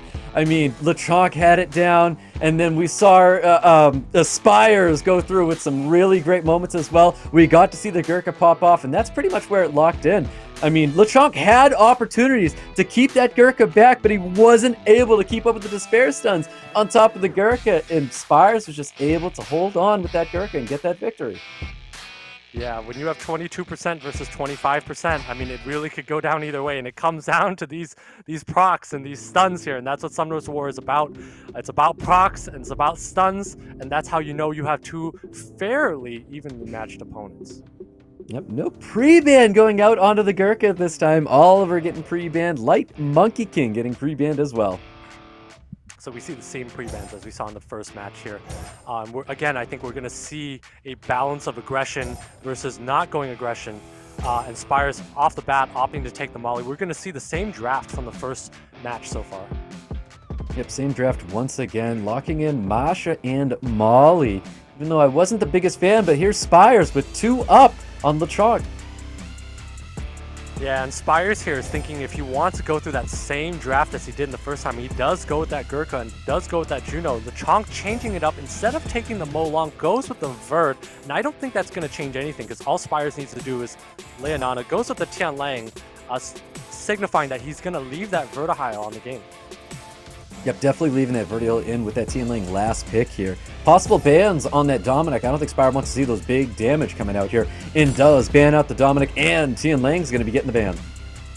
Interesting ban of the Tianlang there, but makes sense with his team. But the Tianlang and the Gurkha, not sure why he would have drafted that because the two do not synergize at all. So we're going to see a lot of aggression coming out from LeChonk here, and it's going to be up to Spires to be able to survive and get his Gurkha online. Yep, 100%. I think we're going to see LeChonk have a great start once again. There's no immunity on this field. Goes with the second skill. Does he get the additional turn? No additional turn is going to be coming out here, but the return dice is going to be reducing attack bar with Vertihile looking to pump up his team. Serious Matter is going to be coming out trying to take advantage of the no-willed units here. A little bit of resistance on top of those attack bars, though. Gets that beautiful Despair stun. And an additional turn coming out of this tableau. Yeah, and that's massive misses on the attack bar resets on the two fire units. It's going to allow Spire to do a lot of damage into LeChonk's team. It may ultimately be a deciding factor of this match because this Masha is going to be able to take a turn and do a lot of damage. Yeah, Masha, look at the big defense break on top of that Changpeng. Changpeng still alive. We've got Gurkha still alive as well, but there it is, Juno dropping that Changpeng. We've got Vertihile dropping that Gurkha. Yeah, so it's going to come down to see if LeChonk can do enough damage with the Moor. He's going to need to get a lot of stuns online, and Spires is going to need to find a window of opportunity with the defense break from the Masha. Yeah, most definitely. Little sustain there with getting that stun on top of that Juno for sure. Vertihile looking to get the dismount on top of the Masha. You can see LeChonk's definitely going to be focusing down the Masha. He wants to get that dismounted as soon as possible. He wants to get away from those defense breaks. Vertihile still trying to pummel in all the damage that he can. More looking to pummel in any damage. No Despair stuns, but an additional turn coming up from the Stablo. Yeah, interesting choice of him to use that skill 3 there. Not sure if it really gave him a turn advantage, but at the same time he procs, so it really didn't matter. Spire's looking very healthy here. Units being able to survive. So far he looks to be surviving with that Molly. Ooh, 2 negative effects sitting on top of the Juno, but he's able to take advantage of that with the Vertihile. Vertihile dropping the Juno, and he's going to continue to try and pummel in all the damage that he can on top of this Masha. Yeah, and LeChonk's going to be doing a lot of damage with this Moor. This Moor Vertihile combination is just so much damage. I think Spires is going to have his Masha dismounted, and that's exactly what happens, and Spires is not going to be able to hang on. No, not at all. So many additional turns coming out of this tableau as well. Beautiful stuns there. LeChonk did exactly what he needed to do. He held on, and he took down Spires in this round 3 match. We're getting into a game 4 with LeChonk and Spires. So much back and forth there again, as usual, just so much damage flying back and forth, and that Verd was really the difference maker. It allowed that Moor to do a lot of damage. That Moor is very effective into Juno and Masha, doing a ton of damage. I wouldn't be surprised to see if there was some plus fire component to it and a lot of additional damage, and that Verd just allowed him to pop off. That Molly was just not enough healing to keep his team up. Definitely not enough healing at all. LeChonk has a great start to his matches, and if he's able to keep that going, I think LeChonk definitely could bring this back into a Game 5 for a victory. We'll see if LeChonk's able to do that, but Spire still being very, very tough. I do like his drafts, and I do like what he has been doing, but let's see if it works out for him going into a Game 4. Yeah, it'll be interesting to see how the pre-bans and bans come out here. I think we're going to see very normal pre-bans coming out. That Wunsa being pre-banned from Spires, and then probably some sort of an Oliver being pre-banned from LeChonk to kick this off. There's that Gianna and Wunsa getting pre-banned once again. Spires with the first pick. Yeah, so it's going to be probably some sort of a Masha first pick here to kick things off. And then we're going to see LeChonk probably respond with the Moor and a Changpeng as he did previously. Yeah, he's been first picking those units. He's been going with that exact same play style. I think the only benefit here is Spires can tweak his draft knowing how LeChonk is going to be playing out here. Does he choose to bring that a Tableau and another combo unit again like Charlotte? Yeah, and instead he goes with the Oliver Molly. And again, we're seeing the Verd pick a lot, which I'm not sure about LeChonk taking that Verd when there's 2 picks left from Spires. I think that's a little bit of a weak pick there. You also have a Moor that's not exactly the best unit into the Tianlang. So Spires laying down that Tianlang, I would not like to see a Gurkha. I think the Gurkha would be a little odd because there's a lot of dyssynergies between that and a Tianlang. But I wouldn't be surprised to see it because it is an LD unit, and when you have these fancy units, you have to show them off. And that's exactly what we're... No, we're not seeing it. He denied us the Gurkha pick. Yeah, it takes that Gurkha away. LeChonk was doing a very, very good job of dealing with that Gurkha there. Light Monkey King making an appearance as this 5th pick for LeChonk. So we're going to see Verd and Tianlangs should be the bans here. I think, well, it takes out the Light Monkey. Interesting. That makes sense as well here. The Light Monkey is very dangerous here, but the Tianlang definitely has to be banned out from LeChonk's side. Yep, most definitely. Speed leads for both players here. We've got Spires with 33. Is that going to be enough to take turn 1 away from LeChonk? Yeah, I'm not sure about that. That's a very fast opening from the Moor here, going into a Changpeng and then a Tableau reset on this whole situation here. So LeChonk's going to do a lot of damage, and Spires is going to need to hang on. That's right. I mean, LeChonk has had excellent starts to all of his matches. It's about keeping that momentum going. Oliver with the reset attack or pushback on top of that Changpeng. Additional turn, obviously coming out here, looking for that reset. Not getting it, though, is resisted on top of the Tableau. Yeah, I'm not sure why he decided to go after the Oliver there. I think he should have laid damage into the Molly and take out the Molly. He has 2 more units that are going to do some damage. So not sure about LeChonk's decision making there, and he's going to lose his Tableau. Definitely going to be losing his Tableau here. I mean, either the Molly or the Oliver could have been the one to take out the Tableau with as much HP as he had left here. We can see the sustain starting to come through with the Molly, and Masha's going to keep with this onslaught on top of this Changpeng. Yeah, I'm not sure, again, what Spires is planning to do hitting that Oliver. That Oliver doesn't have defense break. Is really not taking much damage here. He really should be thinking about that Molly, because that Molly is going to keep Spires' entire team up. And that once that Oliver gets online, it's taking over. Exactly. It's exactly what's going to be happening here. There it is. Juno is going to be dropping that unit there. LeChonk definitely not looking good. Now LeChonk's deciding to go after the Molly with the defense break sitting on top of it. Yeah, not sure why LeChonk decided to split his damage out like that. Kind of an odd way to do things, and of course, just lost the Verd just like that. Yep, just like that. Spires looking excellent in this 4th round match between LeChonk. We've got Masha trying to do some finishing damage here. Waterryu needs to see nothing but despair stuns to finish off Spires here, and that's what he's got to see, and I don't think that's what we're going to be seeing right now. Waterryu's going to need to see nothing but procs and despair stuns, and it's not happening for him. Not happening for LeChonk, but Spires taking that 4th round victory and moving forward in today's tournament. And there it is, the main man right there, Spires getting the victory. Congratulations to Spires for qualifying for his first ever America's Cup. The back of some Gurkha play, maybe questionable target practice there by LeChonk there at the very end, but Spires is the one qualifying on through, and you can see it on the wall right behind me right here are 2 players qualifying on through. It's Spires and the artist formerly known as Zefarius, ZEFA, making it on in. Guys, it's been a heck of a day. Let's go back to that last match, though. LeChonk, Spires. It felt like we're going to have a back and forth match there, but Spires definitely took control there at the end, right, Megadabud? Yeah, I mean, Spires is able to hang on there. I mean, he brought the right mix of survivability and threat. Very interesting to see the Verd picked out from LeChonk there. I think it's a good unit in general, but if you're not able to lap your opponent enough, your opponent's going to be able to cut you and be able to attack your units back. And that's what we saw from that Masha going in on that Changpeng there. So Spires balancing his draft very well, and LeChonk not able to take advantage of his opening to be able to secure a win. Well, Stoic, let's take a look at just thoughts on our 2 qualifiers here to the America's Cup. Again, a long ways away from the World Championship, but we have 2 now in the book. Let's take it off of pencil, now into pen. ZEFA and Spires, what are your thoughts?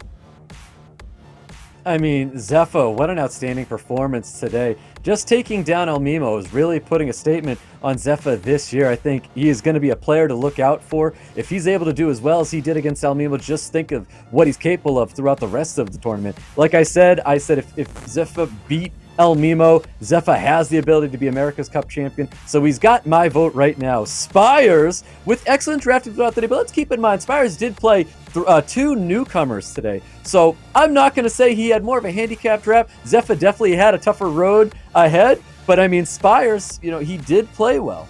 That's the beautiful thing of the America's Cup. The draw really leads to your destiny. And again, these two players, they're going to get a brand new draw in the America's Cup, but they're done and dusted. Don't have to worry about a thing. They'll get to watch tomorrow and next Saturday to see who their opponents will be in October at the America's Cup in New York City. Congratulations to ZEFA and SPIRES for qualifying on through.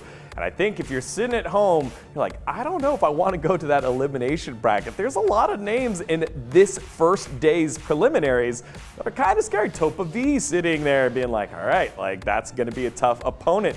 And although he didn't have the greatest showing there at the end, ELMIMO has a great box, just didn't work out for him. He has time to retool. So there's a lot of scary opponents here coming up later on in the elimination matches that will happen next Saturday. All right, y'all, it has been a heck of a day of action. And you know, we've got one more little gift for you. It's time for it. You all at home know it, you love it. It's our second coupon code of the day. We'll have that one come up for you so you can get some goodies, because we love rewarding y'all for supporting SWC here at the World Arena. It is Saturday Fever. Put that one in and you get yourself some goodies. Put it in. Saturday Fever should populate up here in just a second as your second code for watching SWC America's Preliminaries Day #1. So one more time, Saturday Fever. Put that one in, get yourself some goodies. And of course, there's a collaboration baking between Summoner's War and Cookie Run Kingdom. Sweet events and tasty rewards, from one Nat 5 cookie giveaway to a collaboration exclusive scroll that will drop in-game. It's coming very soon, August 29th. Don't miss out before it crumbles away. Again, you can see that and get some goodies there in this collaboration. You don't want to miss out. All right, guys, we did it. Day one of the preliminaries for the America's Cup is done. I wanted to say thank you to my casters one more time. Make it a bud. It was great having you back, Stoic. Always good to see you, my guy. It's always a pleasure to be here. It's always a blast here at America's Cup. Make it a bud. Definitely fun to be back. That was something I missed for a while, and it's great to be able to see these matches and have that front row seat. All right, y'all, day one dusted, 2 tickets booked. We're booking 2 more tomorrow. Same time, same place, huge matchups. You don't want to miss it. On behalf of myself, my fellow casters, and the entire live broadcast crew here for SWC 2022, we thank you so much for watching, and we'll catch you tomorrow for more America's Cup action.